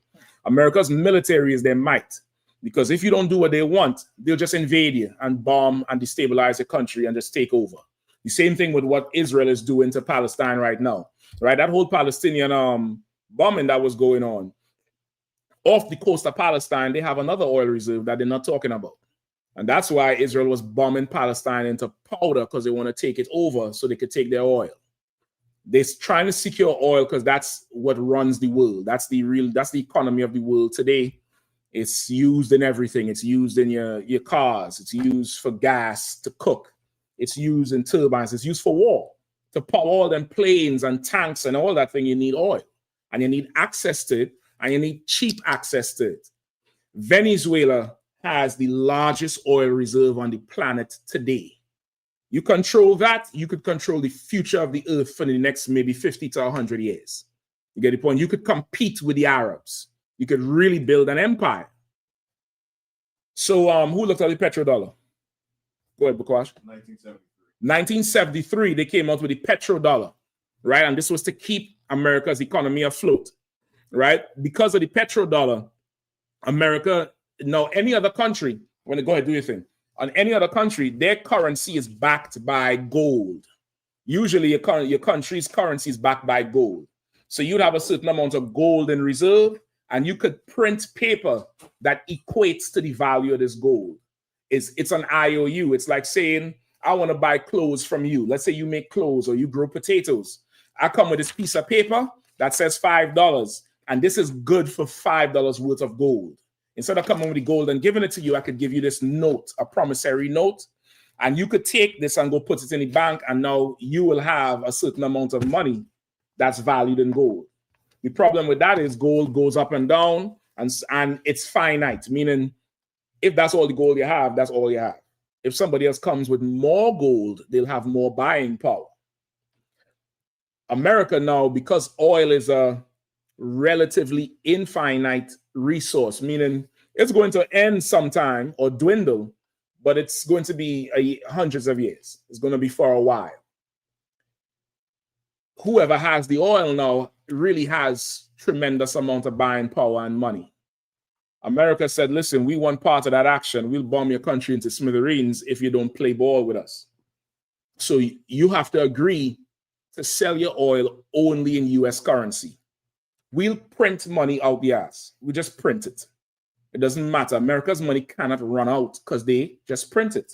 They just keep printing it, printing it, printing it, printing it. They just print money. Just print it as long as people need. Over the past 20 years, China has started to build their empire, right? Now, this is a little history. I know sometimes history is boring, but stick with me. I guarantee it's going to get good. China has started to build their empire. China devalued their money, I think, in the late 90s, and their money became damn near worthless. The Chinese yen became worthless in the world. You know, it's like 1 billion plus of them over there. They have huge manpower.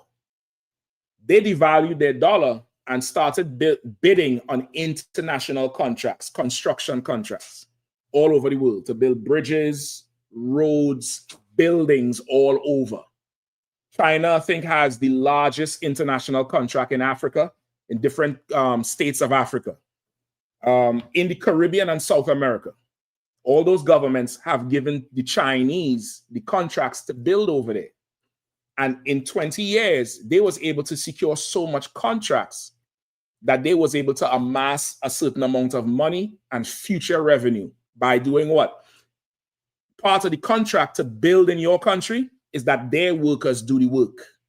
So the money stays with them. They don't pay the locals. If your country cannot afford the contract, even though it's so cheap because the yen is so low, they'll build it for free if you agree to give them 50% of your resources for the next 100 years. So they'll build it, but whatever your country exports, you got to give them money. And because of that, China was able to expand its empire and its political and economic reach in the world. Africa, the Caribbean, and South America.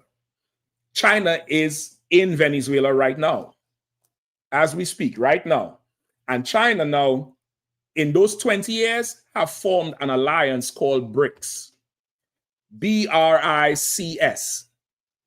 Brazil, Russia, India, China, and South Africa. These 5 countries formed an alliance, I think in 2016 or 14, something like that. And they declared that they were going to form a new oil, conglomerate damn near. They were going to start trading amongst themselves, buying oil from Russia. Russia produces a great amount of oil as well. And they would now trade not using the US dollar.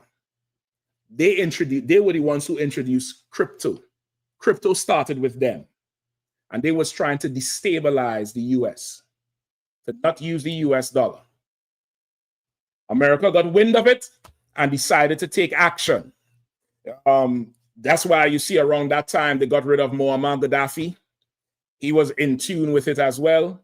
And then round about, I think 2007 or 8 is when they started hearing about this oil reserve in Venezuela. Now that's important because the history of Venezuela is what you need to understand, right? Venezuela was once belonged to which European oppressor? Who knows? Very obvious. Slack it, sir. Go ahead. Spain. Spain once ruled over Venezuela and ruled damn near all of South America, right? This was the late 1700s. You had a guy called Simón Bolivar, right? Simón Bolivar, from all the research, he was a heathen, but he belonged to a group called the Creoles, which was descendants of Spanish or Spaniards in Venezuela at the time. Simón Bolivar, his parents died. He went to Spain to study, and he came back to Venezuela and led a revolution in Venezuela, right? It's called the Bolivarian Revolution. At the time, he was really inspired by the Haitian Revolution and also the current climate in the late 1700s. Who else had a revolution? Who else had a revolution in the late 1700s? Come on. It was Haiti. America, 1776, right? And the French Revolution happened shortly after the Haitian one. But the Haitian Revolution with Toussaint was so much of a success, it inspired a whole lot. And the Haitian Revolution also destabilized Europe because France at the time was the most powerful country on the planet because of Haiti, right? They said Haiti was the crown jewel was the prize jewel in the crown of France because of all the money was coming in from Haiti. because all the sugarcane, the trade, the easy access to free slave labor. When Toucey revolted, it caused a ripple effect. There was wars in Europe. They all fought each other. And from all that infighting is where you have the European Union, the birth of the European Union. You ever heard of the EU? The European Union came to existence because they said we will never fight each other again. Because after World War II, they realized they lost so much, and the third world was able to come up more. And they wanted to keep everybody who was not white under their foot. And they said, we cannot go to war anymore. We have to come together with this European Union. And that's how strong these rebellions and revolts were, that it caused ripples in their world. So now fast forward to the early 1800s, Simon Bolivar went back and started a revolution in Venezuela, right? I think around 1811, he won in Venezuela and pushed the Spanish back. Around that time, Napoleon, who was, you all know who Napoleon is, right? Right? He was a French leader who was, marauding through the earth. He took over and was, going to Egypt, going everywhere else. He was expanding his empire. He made his brother ruler over France at the time. Simon Bolivar went and raised up an army. Around that time, part of your education was, also military. That's why even Toucey, if you know the history of Toucey Louverture in Haiti, he grew up and he was raised also in the military and learned the whole art of war, the laws of war, and how to do it. And that's what helped him stave off the French and the Spanish, who controlled Dominican Republic at the time. So Simon Bolivar came back 1811, pushed back the Spaniards. Napoleon's brother Joseph came back and took it from him in 1812 again, right, with the French army, with the Spanish army, with the French army. A year later, Bolivar returned with help from Haiti.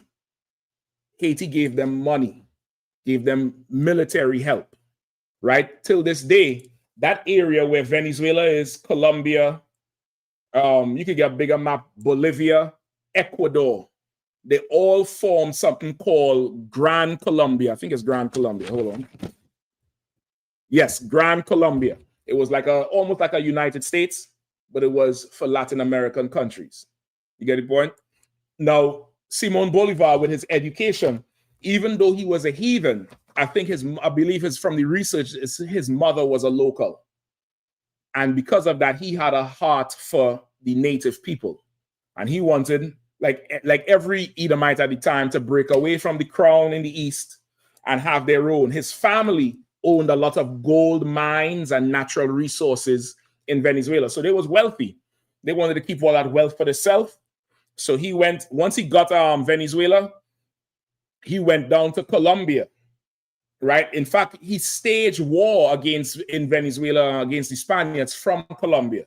Once he liberated Venezuela, he went to Colombia and Ecuador afterwards and formed Gran Colombia. He went as far down as Argentina and damn near united the whole of South America. They even, the country Bolivia is named after him.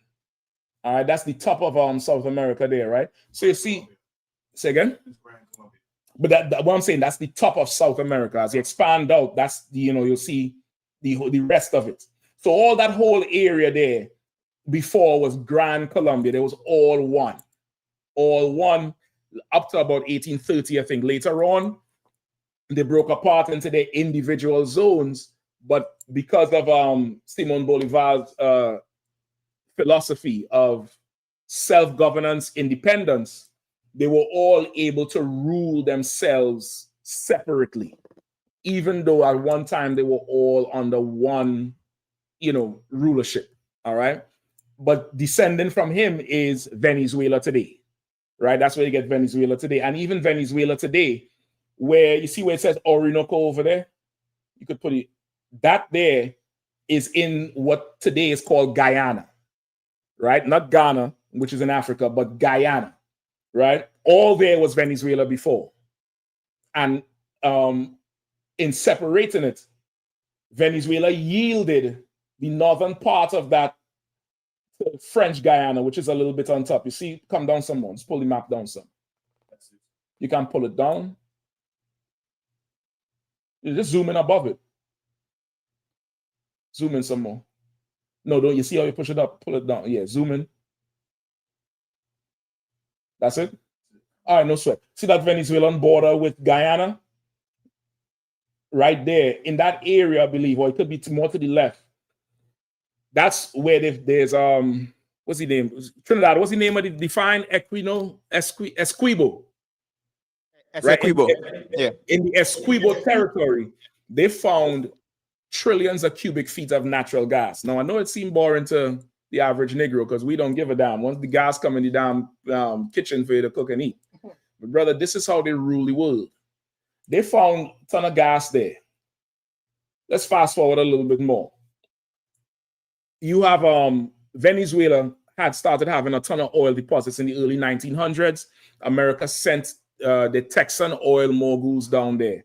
You ever heard of Citgo gas? Citgo was taking all of Venezuela's oil at that time. Right around about the 50s, I forget, it's something Perez. I think he came in and led a revolution in there and took over the government and nationalized the gas. Then after America tried to come back and take it back over, from there you have Hugo Chavez. You ever heard of Hugo Chavez? Hugo Chavez was a Venezuelan leader. In 1992, he led a military coup against the then Venezuelan government because they kept all the money up top, much like America. And the people was not benefiting from the money at all. He failed at that time. However, because of his attempt, he gained in popularity with the Venezuelan people because the majority of the public was poor. And he came back in 1999, 7 years later, entered an election, lawfully and legally and won.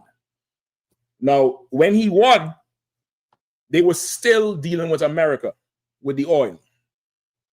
He found out that America had a plot, I believe, to assassinate him or to take over the oil. I forget which one it is. Y'all could look it up for time's sake, all right? And decided to nationalize the whole oil. Nationalize means what? Before, the oil was more into private sectors. Only the rich, their companies, would drill for the oil and sell the oil and then pay taxes to the government. So the government didn't really own the oil. He nationalized the oil industry, so the government owns it now. The people could own it.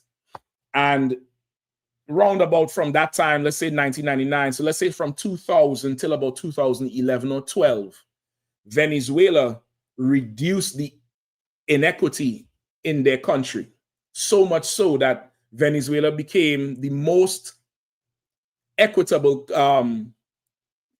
country in the continent of South America, and South America was the most unequal continent on the earth, meaning the poor and the rich gap was so big. They was the most inequality place in the world in terms of wealth. But under Chavez initially, he was able to narrow that gap down. And that brought Venezuela into a good standing. Like they had, housing and the medical care, everything was up for them. Now, it wasn't great, but it was way better than what it was. And the people loved Chavez for it. Around 2007, 8 or 9, they found the 300 billion barrels of oil that was untapped. They wasn't drilling for that yet. America saw it and came to Chavez for it. Chavez wasn't going with it. They tried to kill him. Chavez, you want to find the clip for me where he went to the United Nations, right? I think George, who was it? The first Bush was around that time, or the second Bush? I think the second Bush. He went to Venezuela to meet with Chavez. Chavez rejected him. Chavez went to the United Nations shortly after and said, "This morning the devil came to see me. I guarantee you the devil was here because I could smell the brimstone and fire. It was disrespect to George Bush and America." And since then, they've been trying to get rid of Chavez so they could get their hands on Venezuela's oil, right? They want Venezuela's oil since then. 2011, 2012, shortly after that, Venezuela started having problems in their country. There was an attempt on Chavez's life, a couple attempts. One was with a drone. They flew a drone into a public parade. It blew up at the wrong place. All this is on video. You could go look at it. Chavez later died, but he raised up a successor called Maduro, Nicolas Maduro. Go ahead, Shapat. He's going to raise your hand. It's like if I may, I got an article with Trump talking about boasting over taking their oil. You know what I'm saying? I have the video for that. To water. I think I have the video. You could read it. Former U.S. President Donald Trump gave a speech in which he boasted that he wanted to take over Venezuela and exploit its large oil reserves. Right. This was after Trump's first term. This was maybe 2020 or 2021, I would say, right around during COVID time. If you all remember, in 2018 or 20, in fact, during COVID, Trump sent troops to the borders of Venezuela. They was trying to take Venezuela at that time. This was under Maduro. 1 spoonful of honey with cinnamon I don't think we need that, though. equals 0 memory collapse. God damn. Gosh, you turn into a health class now. I'm trying to keep the attention of them, right? You talking about cinnamon and stuff. They ain't want to listen to none of this shit. All right. So they tried with all right, you could just make it big on the screen. No, right down there. No. Down here. Oh, yeah, slack. And turn the volume up on the computer or whatever. Go ahead. Now this is in Spanish. Hold on a second, please. This is in Spanish. The sound overlays in English. This is him at the United Nations, and he's talking about America and their president. Go ahead.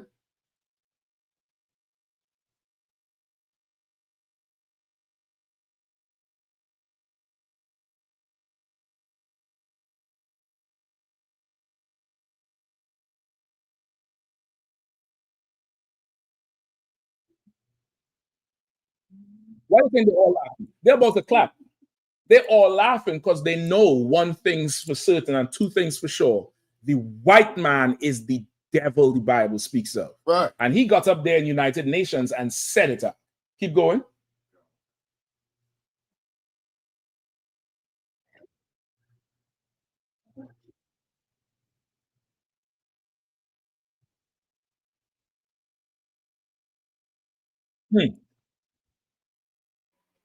So like you, sir, there's no sound. Oh shit! You probably had to reshare it out. Just reshare it one more time. Just take it out till we take it out the stream. It stopped sharing. No, just hit stop sharing, and go back to the stream yard and just reshare it.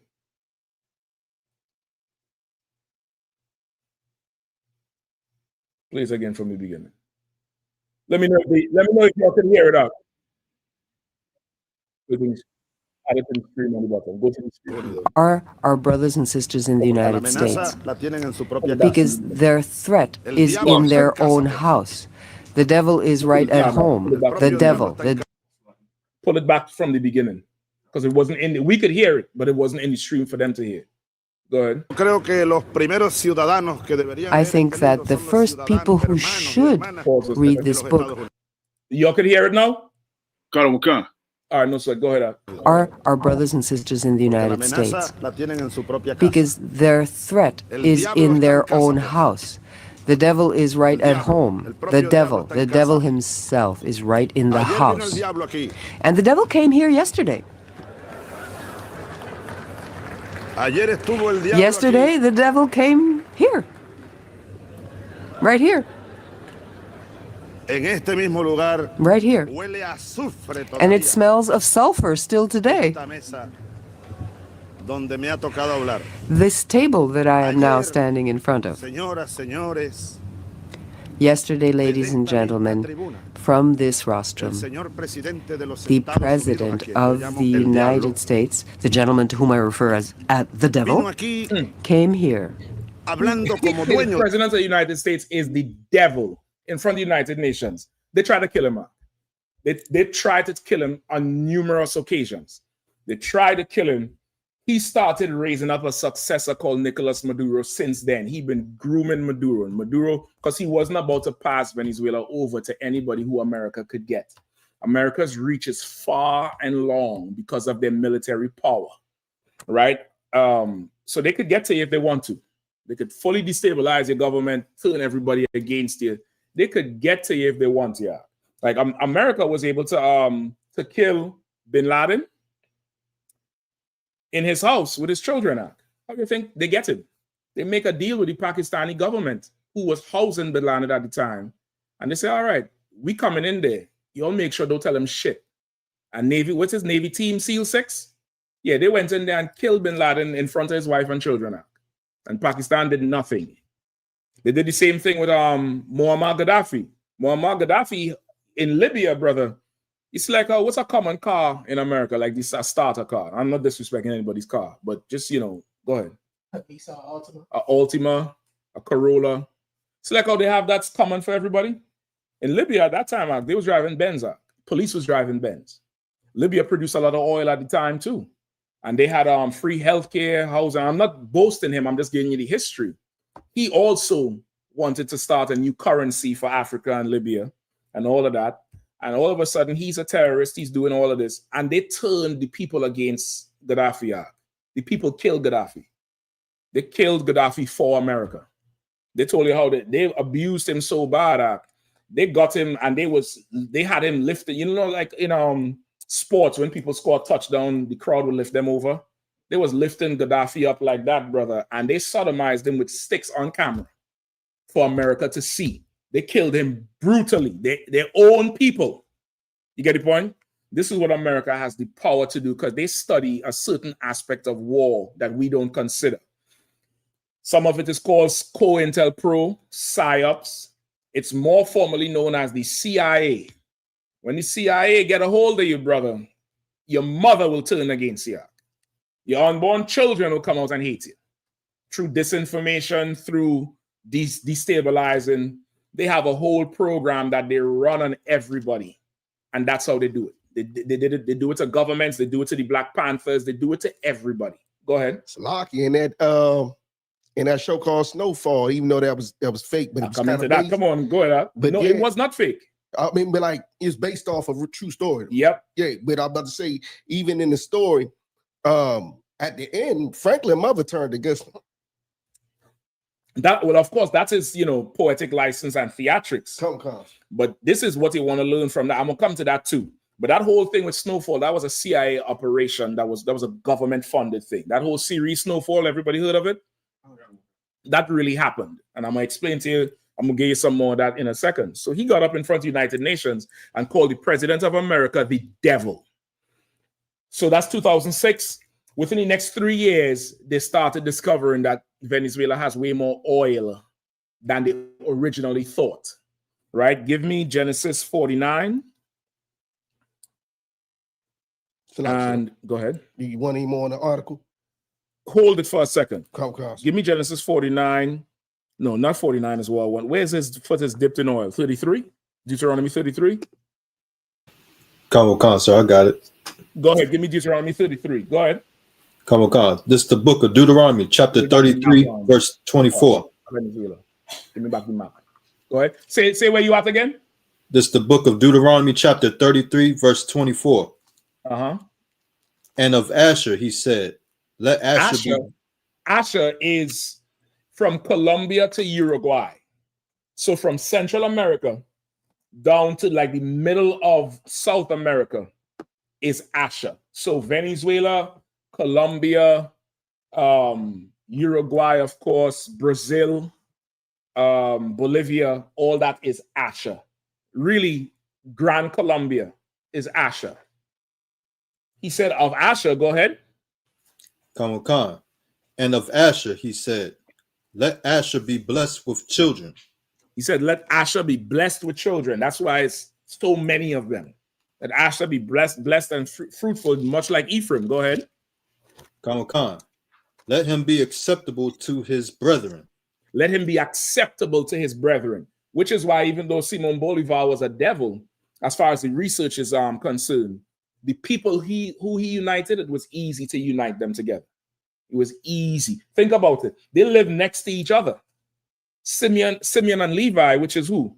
Haiti and Dominican Republic live next to each other too. They ain't united. And that's in the Bible. The Bible said they will be inhabitants and they will not be united even though they live together. But what it said about Asher, Matthew? Khan, let him be acceptable to his brethren. Let him be acceptable to his brethren. They accepted each other all around, and even with the rest of the 12 tribes, there's nobody have no issue with Asher. Nobody. No, you was down there in Sao Paulo chilling. You get the point? There's no issue. There's no beef. There's nothing because Asher is acceptable, right? And go ahead. Khan. And let him dip his foot in oil. And let him what? Dip his foot in oil. Let him dip his foot in oil. That's in the Bible. Venezuela got oil out the ass. Oil everywhere. It's damn near like if you ever been in a flooded basement before, if you ever had the pleasant unfortune of walking down the steps and seeing shit floating around like in the movies. I thought that was only in the movies, Bukwash, until that one fateful day.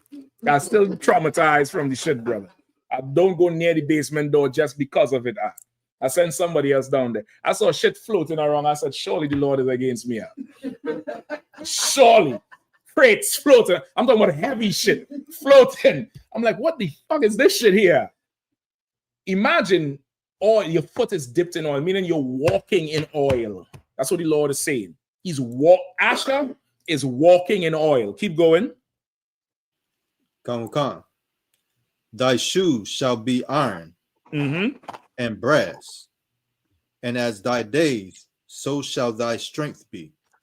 And their shoes shall be iron and brass, and like thy days, so shall thy strength be. As your days are long, so will your strength be long. And that's Asher, because down there's a ton of resources in South America. Till this day, if you're in the Caribbean, the brothers down there in Trinidad, who in the room down there? Sean, who else? Maikwa? Yes, so Officer Sean Maikwa. Maikwa, tell me where do you go to get the best gold? Oh, sir. Either Venezuela or Guyana. We know that in the Caribbean. Like even when Benjamites come to these states and you see gold in the mall and they're selling it for this, that, the other, you could just look at the gold and you know that shit ain't straight. That good solid gold, that real pure gold, it's not as yellow, it's more orangish. It looks different. Go ahead, come on with it. Yes, just as you're bringing out there, the gold looks way different. Hold on one second. Pull him up on the screen now. Just pull Trinidad up. Go ahead up. Yeah, come on. The gold looks way different to the gold you would find in stores. The gold is very yellow and it looks very, very rich. Yep. You're right about that. It's a totally different look. It doesn't look like what you would see in the mall or your best jeweler. That gold down there, brother, coming out the ground. You could go visit a gold mine. That's the richness that Asher has. Now, you put all their natural resources. They got something called bauxite, which is a type of metal, all sorts of, raw metals and irons. And now you come in the late 2000s or early 2000s and you find oil. Oh my gosh, the white man is salivating over that thing. He's salivating over it. You worried about getting a woman. This fool here worried about oil. He'll dip his whole body in oil for it. You get the point? So now, from that, with Chavez, they've been trying to get Venezuela. They want Venezuela. They want to get Venezuela up on them. In 2009, there was this big blizzard in America on the East Coast. You remember it? And those of you who was old enough, right? It was a huge snowstorm. It was like 4 or 5 feet of snow on the ground. It was rough. During that snowstorm, Venezuela supplied New York with gas to heat their lamps and to heat the heaters. They don't talk about that shit. Venezuela supplied it. At one time, there was talk about running a pipeline from Venezuela all the way up to America, because America was trying to deal with them to secure a supply of oil. But being the devil he is, there's always a snake in the bag. They wanted to take more than Venezuela wanted, and they was trying to kill Chavez at the same time. Chavez eventually got sick, and Maduro came in. Maduro's first term, I think, was 2014. Somebody could look it up. It's not too long after that video right there. Maduro came in, and in Trump's first term, he was trying to get oil. Now, Trump's first term was 2016. He was campaigning from like 2015 or late 2014. Within that time, somehow, Venezuela economy started going down. They started having trade tariffs, not being able to trade as they want to. And of course, America's influence in Venezuela started destabilizing the country. By the time Trump's term came in, there was a mass exodus from Venezuela because of how bad the country was. The country had fallen. The Venezuela dollar was worth nothing. There's video. See if you could find video of the money in the streets. I'm talking about like money, like all you see in the movies, like stacks of money. It was just in the streets everywhere because the dollar was didn't have no more value. It was useless. They couldn't buy eggs. The shelves were bare because Venezuela the economy crashed. Until this day, they wanted to know, how do you go from being so oil rich in the 2000s to 2014, 15, and your country can't even survive 2016? I'll tell you how. America is how. When Trump got in power, he sent troops down there to Venezuela. There was an election, I think, in 2019 or 2020 with Maduro and between Maduro and another politician called Guaido. Now, Maduro is a native Venezuelan like Chavez. Guaido is a white man. See all that money in the streets? Go ahead, make it big, because you see all that? That's money scattered in the streets because Asha couldn't buy shit out. You could make it big so everybody online see it. Make it big on the stream, yeah. Put the whole money up. No, the money window I'm talking about. Okay, so like I already did it up here. All that is money in the streets. That's Venezuelan dollars. Now imagine you go outside and you see US on the ground like that. You're going to start taking everything, scrambling. But then you can't buy shit with it. All that money couldn't buy a loaf of bread in Venezuela. Couldn't buy it. Because the dollar was useless. It cost so much to bring the bread in, and the economy crashed. Britain, I told you all last week, Britain kept Venezuela's gold.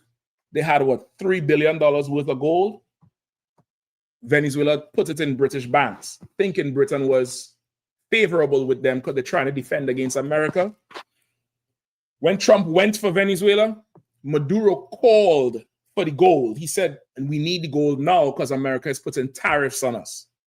Britain said, what gold? We ain't got no gold. We ain't got none of your gold. What gold? And Venezuela was left broke. Trump wanted Venezuela. He started moving troops into Venezuela at that time. Russia sent 2 fighter jets in 2019 to stand by on Venezuela tarmac. Because Russia say, we're going to protect Venezuela because Russia is against America.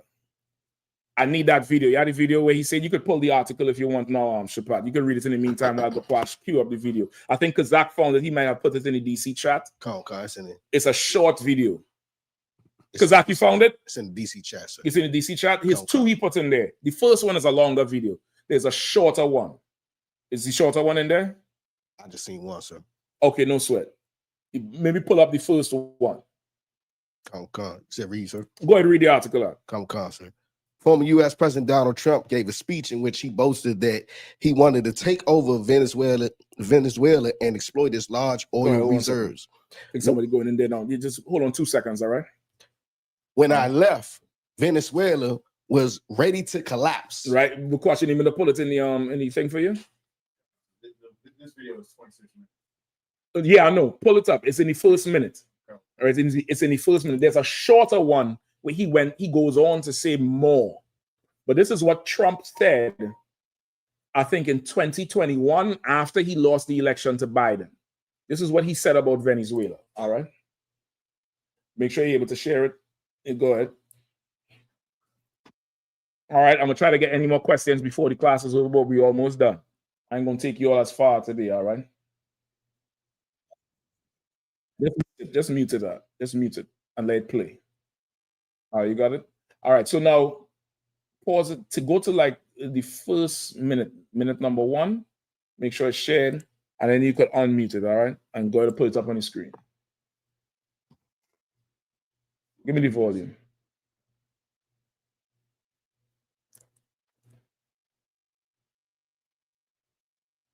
Venezuela. When I left, Venezuela was ready to collapse. We would have taken it over. We would have gotten all that oil. He said, when I left, Venezuela was ready to collapse. We would have taken it. We would have had all that oil. He talking about Venezuela like Venezuela's a woman. Like he about to get pleasure from this oil. Now, why is he saying when I left, Venezuela was ready to collapse? What is important about that? It's free now, brother, if you need to go, all right? What is important about that? Who knows? Play it again now. It started just a minute before. It's a very short. Venezuela.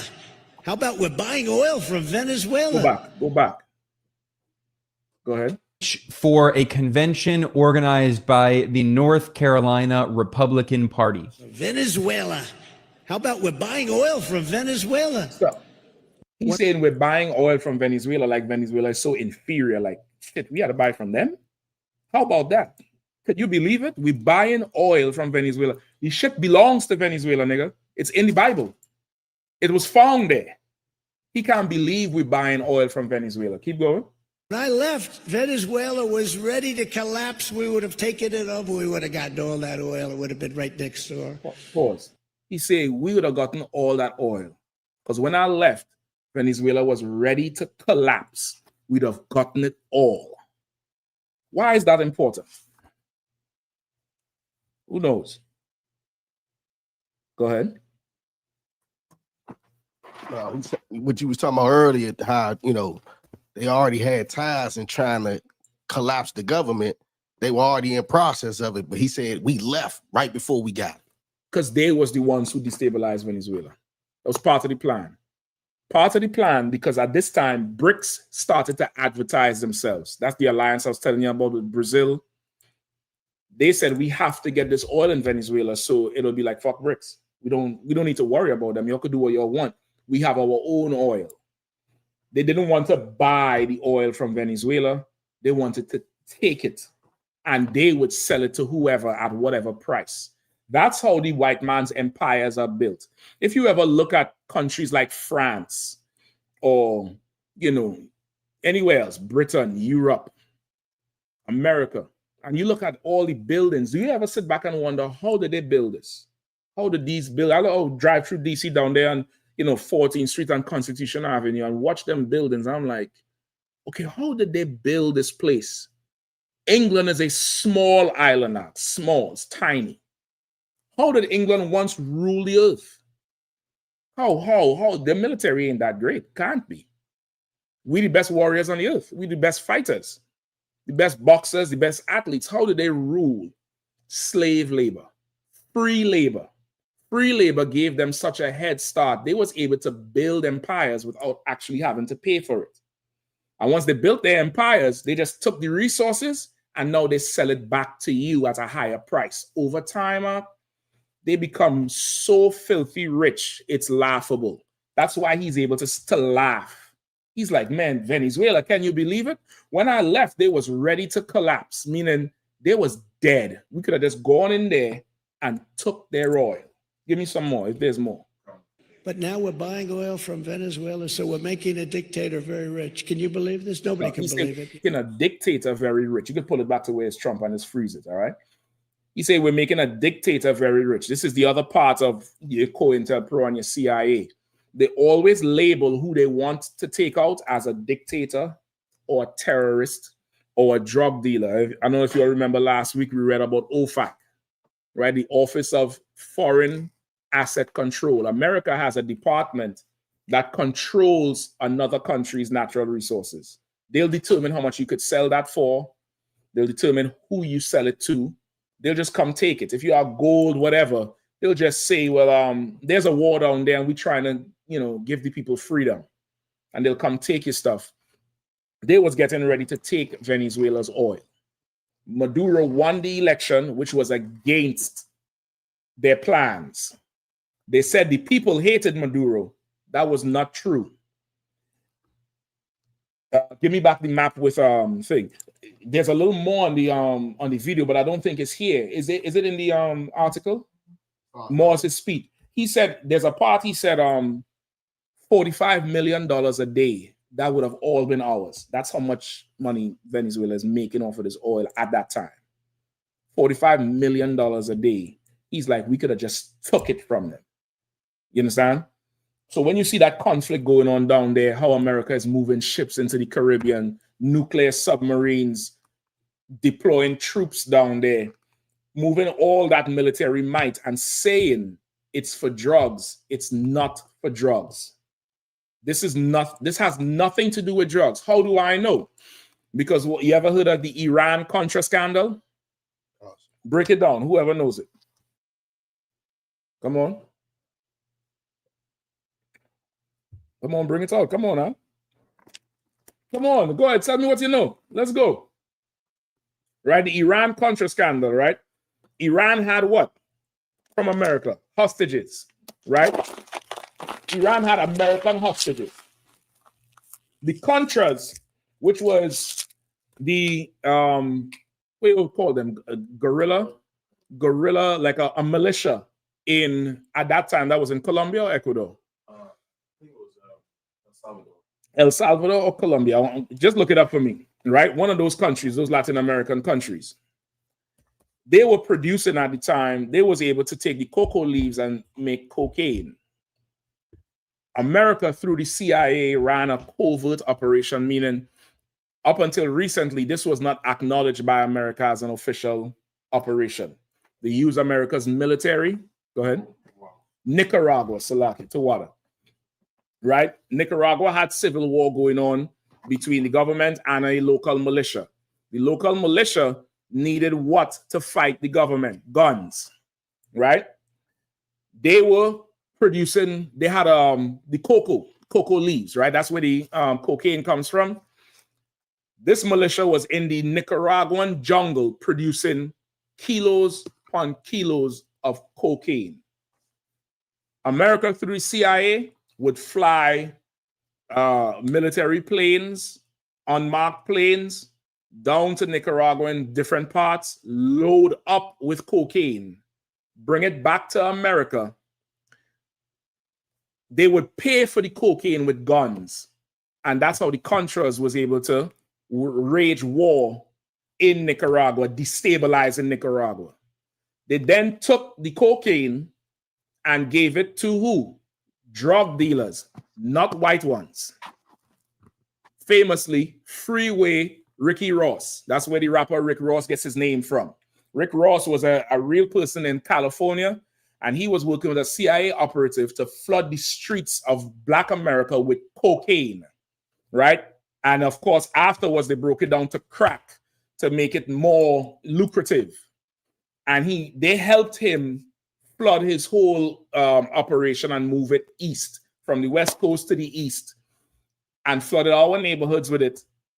The money we would give the drug dealers, he had to pay the CIA part and he would keep part. The CIA took that money and paid a ransom to Iran to release America's hostages. They destroyed our people to help their people with what? Drugs? How come nobody was bombing the Contras? How come nobody was killing the CIA operatives? Right? Oliver North, who was an advisor to Nixon. He was an advisor to Nixon. He knew about it. Or Reagan. Was it Reagan or Nixon? It might be Reagan. Reagan, sir. Huh? Reagan, sir. It's Reagan. Because Reagan, his wife, at the same time while this was going on, his wife was famously come on TV as the first lady and say, just say no to drugs. Drugs kill. Just say no. Meanwhile, he has okayed a covert drug operation in South America to destroy Black people in America, and by extension, the rest of the 12 tribes, to pay for some bastard hostages in Iran. That's what they did to us. But today, a war on drugs. We need to stop these drug dealers. We need to do this. We need to do that. America is a beast stock led by the devil who would say anything to fill his belly. That's why he's the devil. He's a liar. This has nothing to do with drugs. This is solely about oil. That's all this is about. You understand? So now when he says America is, when I left, Venezuela was on the verge of collapse, that's important because they was the ones doing it. Give me it in the Apocrypha, Ecclesiasticus, I think 12 and 9. No, give me where if you find yourself in problems, he would be there also. Where's that? Who knows what I'm talking about? 12 or 6, where you say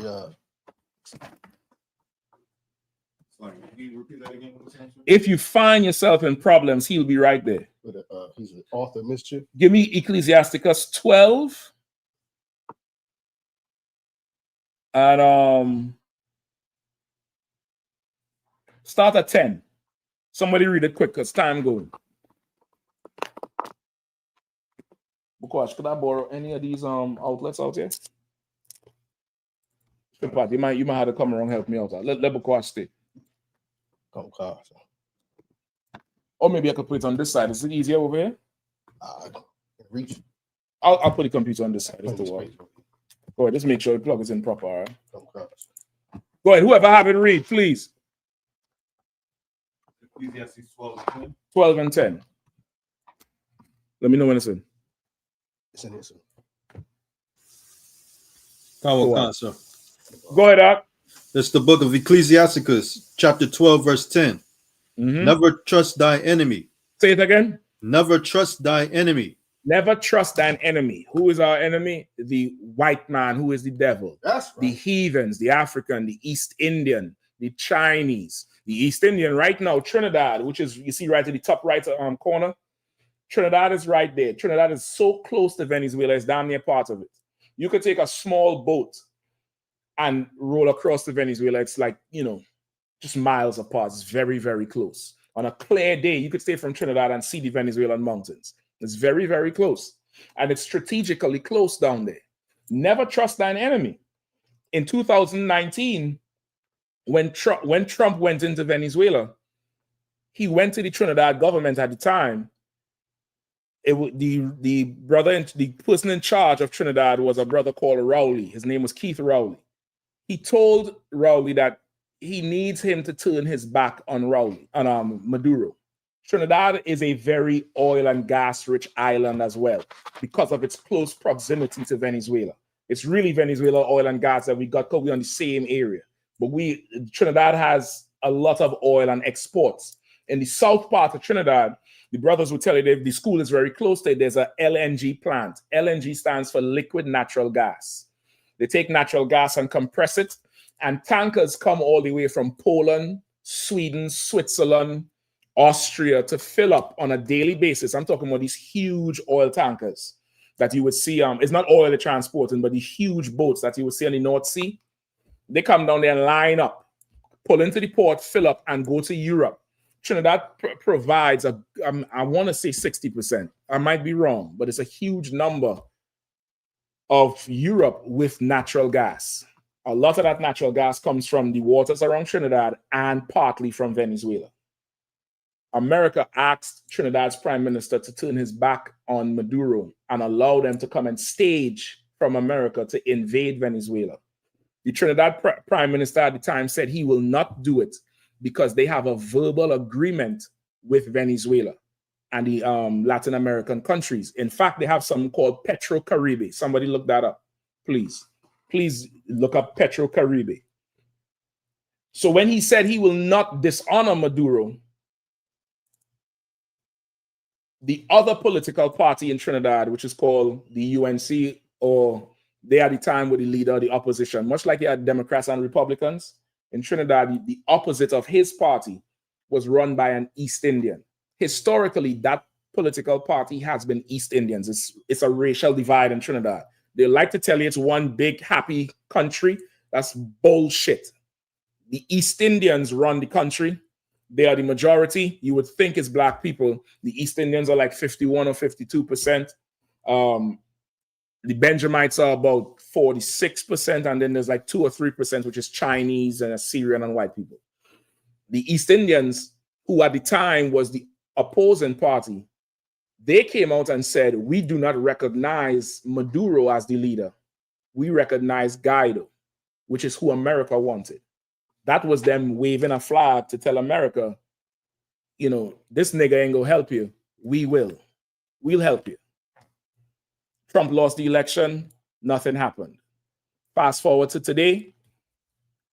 The brother stepped down from leadership That same woman, she's in charge now. She just took power, I think, the beginning of this year or late last year. And from that time till now, she has been at America's beck and call to oust Maduro. She said Maduro is a terrorist drug facilitator. She said he's working with the cartels. She said he's a dictator. What's up, No sweat. No, he's good. He's good to go. He's working with he's working with the drug cartels. She's echoing everything America has said. America has since moved in to Trinidad. I've been showing you all from the beginning of the year with the C-130s coming down. They've been doing all of that to try to stage from Trinidad. Now, what happened in Venezuela on Monday? Who knows? You all ain't been paying attention. There was bombs going off in some gas station somewhere, right? Just randomly. Bombs started going off. They killed some 6-year-old. About 10 or 15 years ago, Trinidad, put Trinidad up on the screen.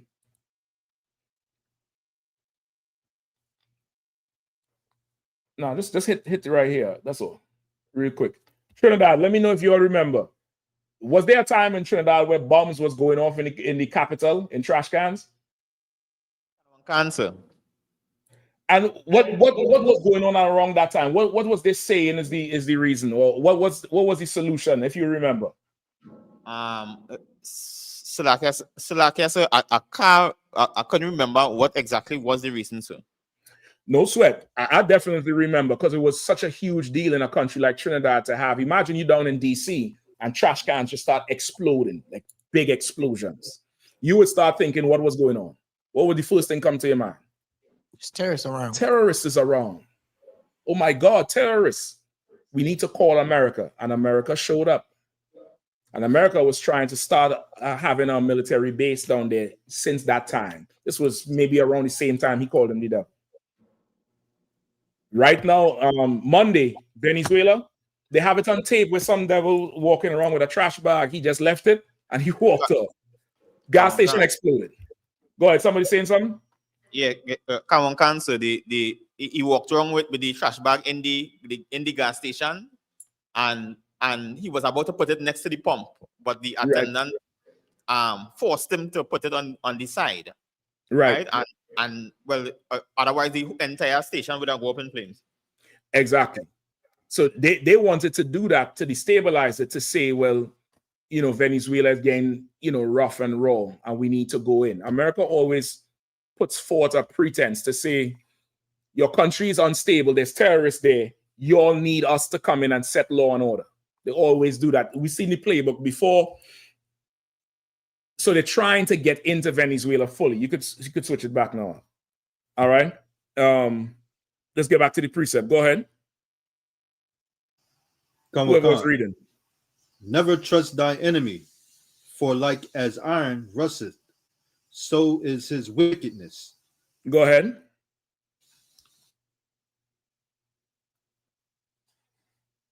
I can't hear you, brother. Slack it. Never trust thy enemy. Keep reading. Just keep reading. Keep reading it down till I tell you stop, all right?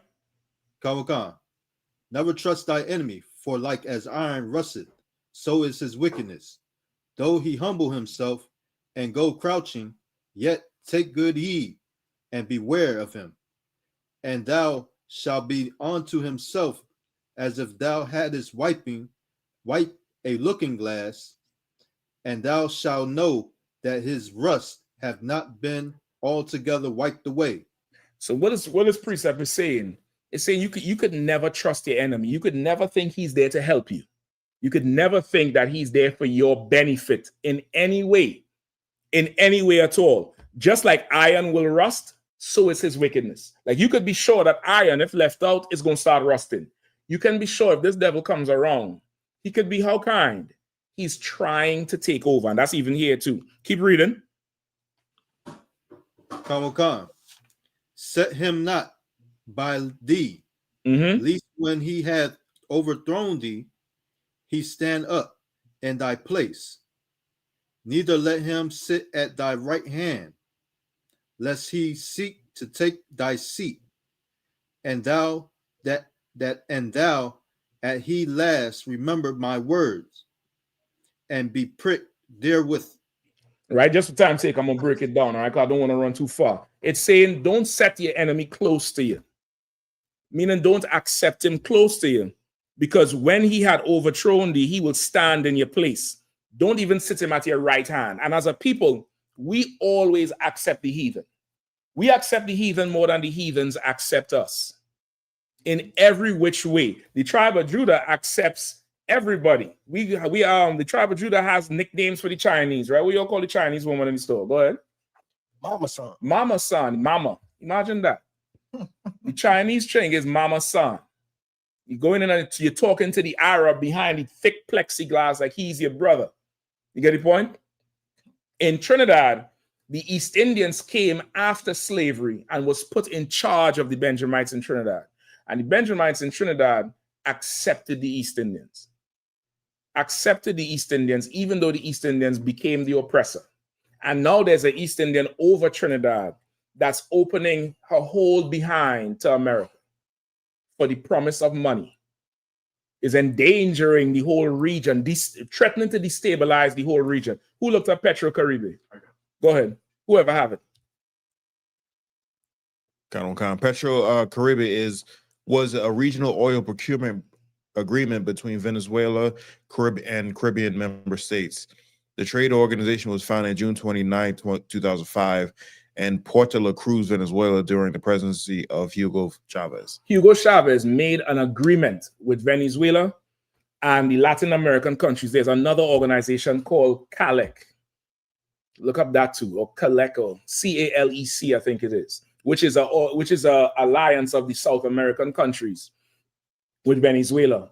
He made an agreement with the Caribbean countries to sell oil to the Caribbean countries at a subsidized rate because they had so much. Because he saw at the time, OPEC was raising prices. And for places in the Caribbean who, on your own, go look up the IMF and the World Bank. Those are organizations from America that went into Caribbean countries and destabilized those countries, took bananas away from them and made them buy it back. Today, I think Mexico produces more rice than anybody else on the Western side. Mexico can't use their own rice. They have to get rice from Canada. And that's because of the agreements with the IMF and the World Bank.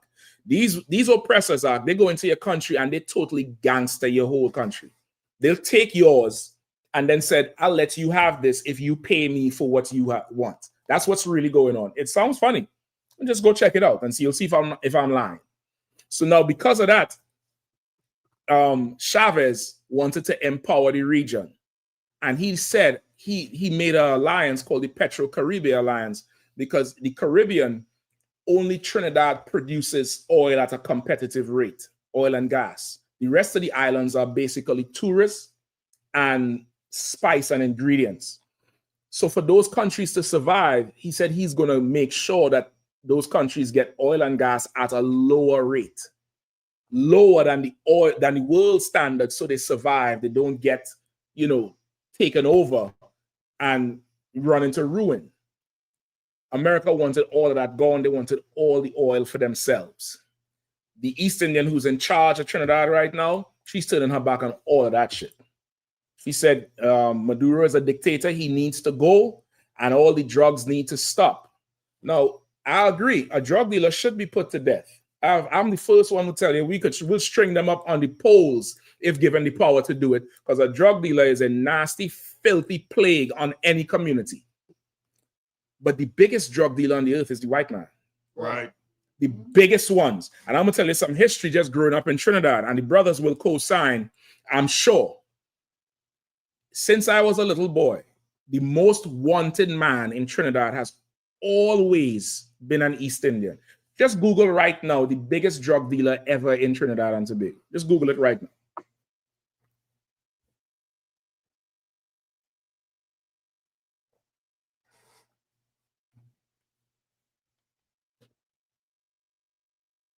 Who found it?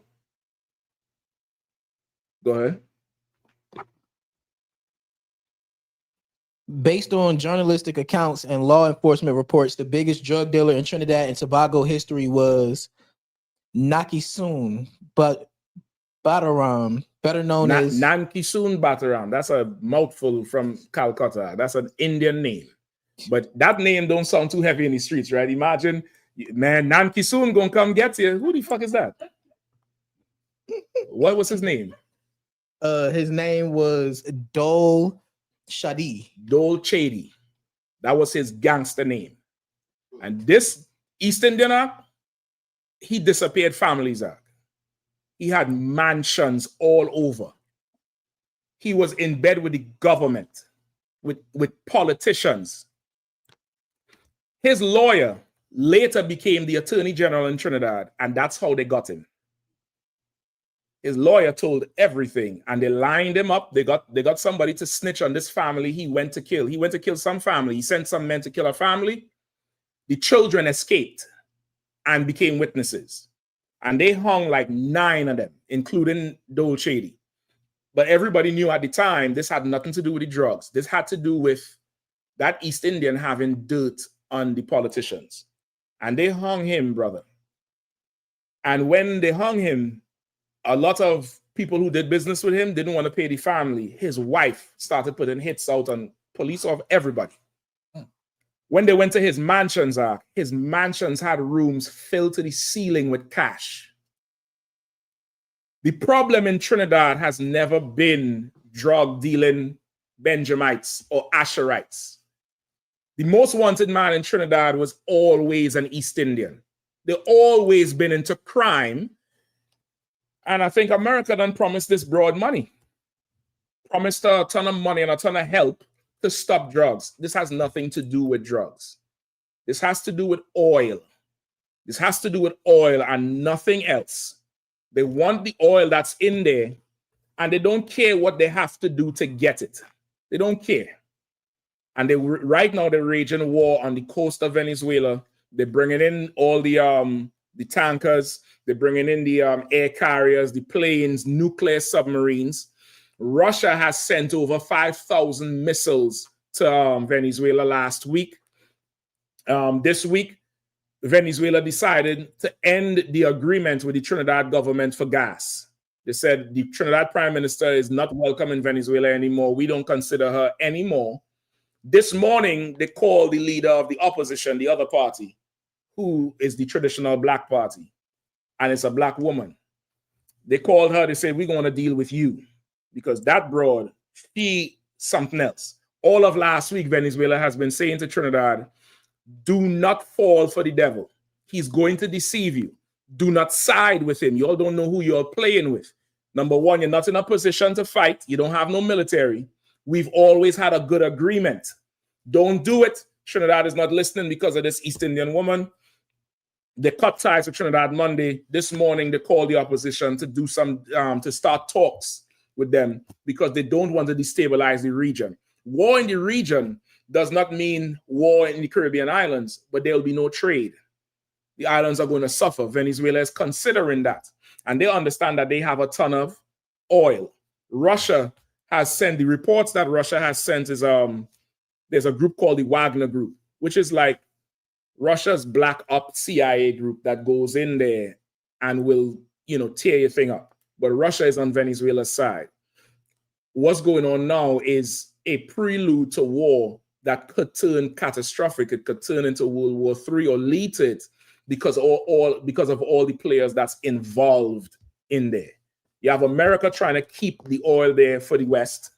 You have Russia and China in Venezuela right now fighting like a proxy war supporting Maduro. If this thing goes off because of the involvement of those countries, it could lead to war in other areas. It's very, very important to pay attention to what's going on. Go ahead. Yeah, Salah here. I was hearing, with the agreement between Russia, Trump trying to get Russia and Ukraine to just stop right now. And no matter where the lines are, you know what I mean? Like whatever Russia took over, just to stop right now, he's telling Zelensky, right? Mm-hmm. Because I believe it's because he needs to focus in other areas. He doesn't have time to deal with all that. He wants to stop right now. Well, okay. The oppressor, brother, he doesn't, when he says he's going to stop war, he's telling the people that so they support him. But what he wants, he uses everything as an opportunity for himself. Ukraine and Russia was an opportunity for him to show his might.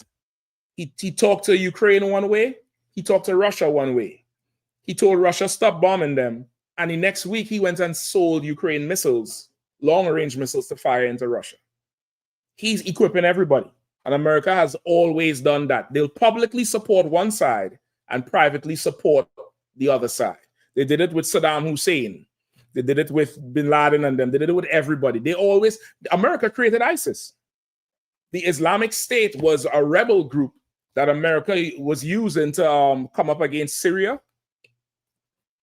They took all of America's weapons. America was supporting the Syrian government at one time and then supporting the rebels privately. The rebels took all the guns, all the money, and formed the Islamic State of ISIS and then turned on America. They always do it, and they're doing the same thing. So when you see them saying they want that war to stop, they don't really care about that because Ukrainians don't have no oil. They really want Russia, is like what you're saying. They really want, not Russia, they really want Venezuela. So what's going on down there? You want to pay attention to it for sure, because it's right in your backyard and it could affect you, seriously. It definitely could affect you. It's affecting your brothers for sure. It's affecting the tribe of Asher and it's affecting the tribe of Benjamin. And it could have long-lasting implications if Trump gets his way. All right, where we at now? Who is reading the precept? Give me where we at? Verse 12, right? Come. Give me verse 17. Verse 17, come. And if adversity come upon thee, thou shalt find him there first. And though he pretend to... If what? Adversity... Salaki, sir. No, Salaki, give me from verse 16. Come. Verse 16. An enemy speaketh sweetly with his lips, but in his heart he imagineth how to throw thee into a pit. Right? An enemy will speak sweet with his lips. We need to stop all this drugs coming into America. Fentanyl is killing everybody. We need to stop it. These drug dealers and this dictator, we want to free the people of Venezuela. We want to bring law and order. They'll give you a ton of speech, but in his heart, he's trying to overthrow you. Go ahead. Come. He will weep with his eyes. But he will weep with his eyes. They'll come on TV and they'll talk about how fentanyl is affecting everybody and fentanyl this and fentanyl that and say this and that. But go ahead. Come. But if he find opportunity, he will not be satisfied with blood. But if he find opportunity, killing you will not even be enough. He'll not be satisfied with blood, which is why you see they're bombing them little boats. They're bombing the piss out of them. If they know where the boats are, and they know where the boat's leaving from, why not just stop the boats on the shore? If that's the case, but you're doing this because you want the world to look at it and say, well, yeah, surely Venezuela is the problem. All the drugs in the world is coming from there. No, this is a pretense for them to, it's almost like they pull you over for your tint. You ever drive through Virginia? I hate to always talk about Virginia, but I try to stay clear of the bridge. They just pull you over for a tint. They don't care about your tint. They're really pulling you over to be able to smell your car to see if they smell weed or if they smell alcohol. It's a pretense to something else. This drug thing here, it's a pretense for them to go in there and take all of Venezuela oil. Keep reading. Go ahead. So like I said, if I may, on the same topic, right? Go ahead. A lot of the Israelite brothers and sisters on social media, right? Yeah, was asking, well, why Trinidad ain't doing nothing about the prime minister, right? Because a lot of people dissatisfied with the prime minister here in Trinidad, right? No, just a sidebar right there. If the Venezuelan people are saying that about Trinidad, when America puts that Venezuela people is supporting them, it's a lie. America is speaking as if the Venezuelan people are against Maduro and supporting what Trinidad government is doing with America. But the brother is telling you here on social media, there's like, how come the Trinidad people are not doing something about this prime minister? They protested in Venezuela this week with pictures of the Trinidad prime minister saying she's not welcome. We don't recognize her. So where's America getting this report from that the Venezuelan people are against Maduro? They lie. Go ahead, Michael. Yeah, Karon Cancer, right? And we had to explain to them that they have us under state of emergency, which they recently extend for 3 more months again, right? So basically, no protest or no type of protest in front of the Prime Minister's residence or even Parliament could take place in Trinidad, right? So the police and the military have full power in Trinidad to operate and arrest anybody without cause, right? So that is why it appears that Trinidad agreeing with the Prime Minister because the country is at a state of calm.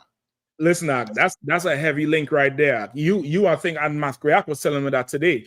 Like Trinidad went into a state of emergency late December last year or early January. It was a shock to everybody. And people was like, what, why? Why it's under lockdown? It's because they was planning this the whole year. And then they need, because Trinidad and Asha and Venezuela has had a long relationship. The people are good. It's like going to Baltimore or something, or it's like North Carolina, South Carolina. The people there, they exchange. But they know if they make this move, the public is not going to accept it because of the good relationship. So they put a state of emergency. So if you go out there protesting, they're going to arrest you. They're going, so it appearing to the public eye that the public is not, they don't find nothing wrong with it. But that's not true. This is a whole move because they want that oil. They want, it's do or die for America. If America doesn't get hold of Venezuela oil, they'll be forced to bomb or go to the Middle East and start a war. Because if oil changes hands, now you don't have to buy oil with America's dollar, which means America's dollar is going to be devalued, and here's going to be Palestine in a second. You worried about the food stamps cut off, brother. You better be worried for that petrodollar. The minute that American dollar doesn't have value anymore, you better, put some deadbolts on your door and go on 24-hour watch with your neighbors, because this place is going to turn into, Mogadishu real quick. Go ahead, Art. It's like the streets going to look like on the picture with the money just sitting on a curb. It's going to be a hellhole, Art. It's going to be absolute hell. Like America is very much on a fence right now. You might think it's not because of all the glitz and the glamour. Remember, this place prints money. There's no real resource but what? Killing. That's what the white man is blessed with. He could kill. He knows how to kill.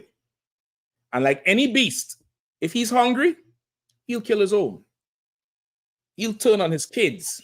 He'll do whatever to eat. That's what's going on now with Trump and America. So, like I said, if I could, right quick. When you was talking about the pretense, remember Donald Trump, he kept in all these devils' mouths, Trende Aragua. So now when he goes and then he wants to take the oil now, but he kept demonizing Asha in Colorado and throughout the states where they was at, calling them gangs, calling them criminals, taking over complexes. I just wanted to add that, sir. Yeah, you're right, Doc. All of a sudden, in the last 6 months, they came up with this gang called the Tren de la Agua. I ain't never heard of that gang before, ever. I don't know if any Venezuelans heard of it before, but they say this gang is the most ruthless, most this, most that. As far as I'm concerned, that gang ain't flooded America with drugs and paid Iran for white hostages. The American government did that, and nobody paid for it ever. Today, you have generations of men in Baltimore prison from the war on drugs. You have grandfathers, fathers, and sons in prison right now from selling drugs. Till this day, nobody paid for that thing.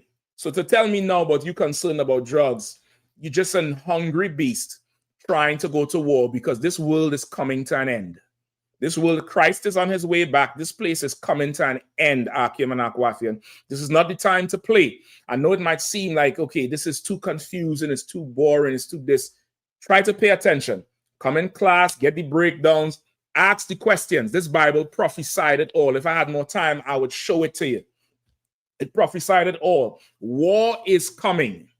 It's inevitable. There's no other way. This thing has to go into war. And the more Trump does what he does, he damn near is like the agent of war right now. He's activating it. Everything he's doing right now, the only result is to go to fight. That's it. All this soldiers he brought down there, If Maduro and them want it, he'll start a fight. He'll have to go to the Middle East. He'll have to go fight, because to not get the oil means the end of America. It means the end of it.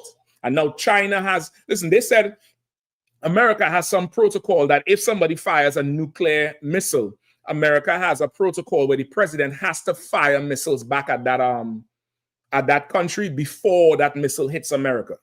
You know, they have all these satellite detections to know where missiles going. Russia invented something called the dead hand protocol. Anybody ever heard of it? Come on, break it down. I've heard of it. Give him the mic. If you remember it. well, exactly what it is. I can't remember. No, exactly sir. I'm gonna break what it down for you real quick. It's called the dead hand protocol, meaning what? They have sensors all over the ground in Russia. And those sensors can determine if a nuclear missile hit. And they're gonna scan for life. And if they don't see no life, those sensors will automatically fire every nuclear missile Russia has as wherever this missile came from. That's why it's called the dead hand, meaning somebody's supposed to push a button to fire these missiles. If everybody dead, the dead hand is going to fire these missiles, meaning what? If you mess with us, we're going to kill everybody. War is coming to this place. Trump is talking about peace. There's no peace to get. Christ is the only one who's going to bring peace, and he is going to slaughter everybody and put every nigger in charge. Blacks, Hispanics, and Native Indians, we are going to rule the next world because we are a better people than them. We're more compassionate. We are not as deceitful as they are. We don't have a lust for power. You see, the brother on there asks, how could I get a woman? That's our biggest problem, not oil. Not oil. Show me how to get some of the finest tail on the planet Earth, who everybody wants to be like. Every Russian woman, Australian wants to be like a black Latino. That's our biggest problem, not oil and who's selling oil and all of that. Christ is going to come and set this world in order. But that's really what's going on in our backyard right now. Wherever this devil is. Give me on verse 17. Let me close with that, all right? Come. Verse 17. If adversity come upon thee, thou shalt find him there first. If trouble come upon you, you're going to find him there first. Venezuela economy fell, it's his fault. Your schools, your public schools are not doing well, blame the white man. You arguing with your woman, blame the white man. Your children don't listen to you, blame the white man. You stub your toe on the edge of the bed, the white man is the devil the Bible speaks of. Right. Blame him for everything, because he is the problem with the earth. He's the heathen. He's the cause of everything, and all the heathens, they're the problem in the earth. You brothers down there in Trinidad, let me tell you something. Trinidad would have been a better place if the Fat El Razak sank. For those of you all who don't know what the Fat El Razak is, it was the ship that brought the East Indians to the Caribbean. If that ship had hit something and sank, Trinidad would have been a better place today. With that, pass the class over to priest and officer Shapataya.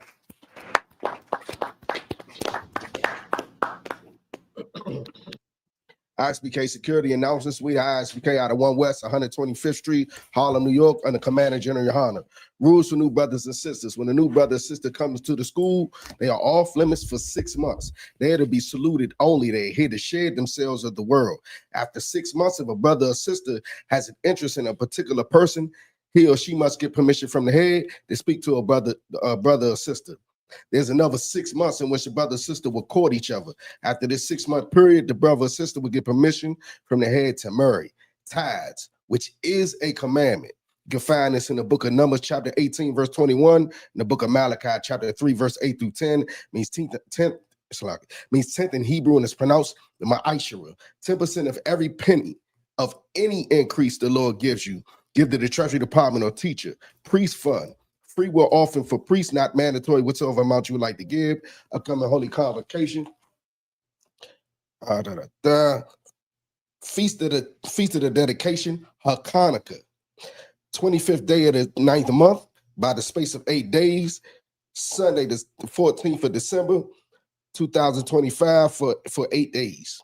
You can find this in the book of 1 Maccabees, chapter 4, verse 52 through 61.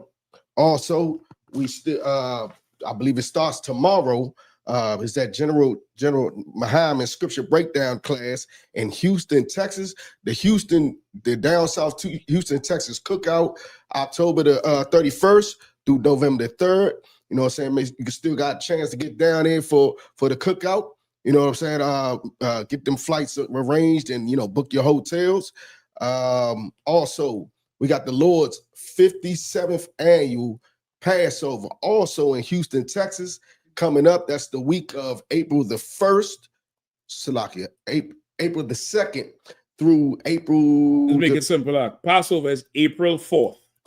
That's what you have to focus on. Passover, April 4th, 2026 in Houston, Texas. Make sure and get down there. The link is available now. $200 for every adult 17 years and over. Pay that thing now. Forget them Jordans. Pay that thing now. Get in there and plan your week from there, man. Get in touch with your camp leader if you don't know what to do. But plan for April 4th, Passover, all right? Sir. Remind Akwati and check on social media such as ISUPK.com, Facebook, Twitter, YouTube, and so on for ISUPK events and materials. If a brother wants to be a troop in the school, you start wearing all black, which includes black boots, black shirts, black pants, black hairband, or scarf. And with that, I say I might, which means to stand. Ladies, since you may remain seated, give a courtesy salute to the teacher. Men of Israel, mighty Shabbat. He might. All right. Yahanna, Star, which means to turn. Sisters, you may stand. I might be. We'll give a courtesy salute to the sisters. Men of Israel, mighty Shabbat. Mike. Right. Yeah. Sister, put your hands like this. She gonna get it next time. Don't worry. We're gonna get it straight next time. All right. That's a go for now. Class dismissed. When you wake up right on time.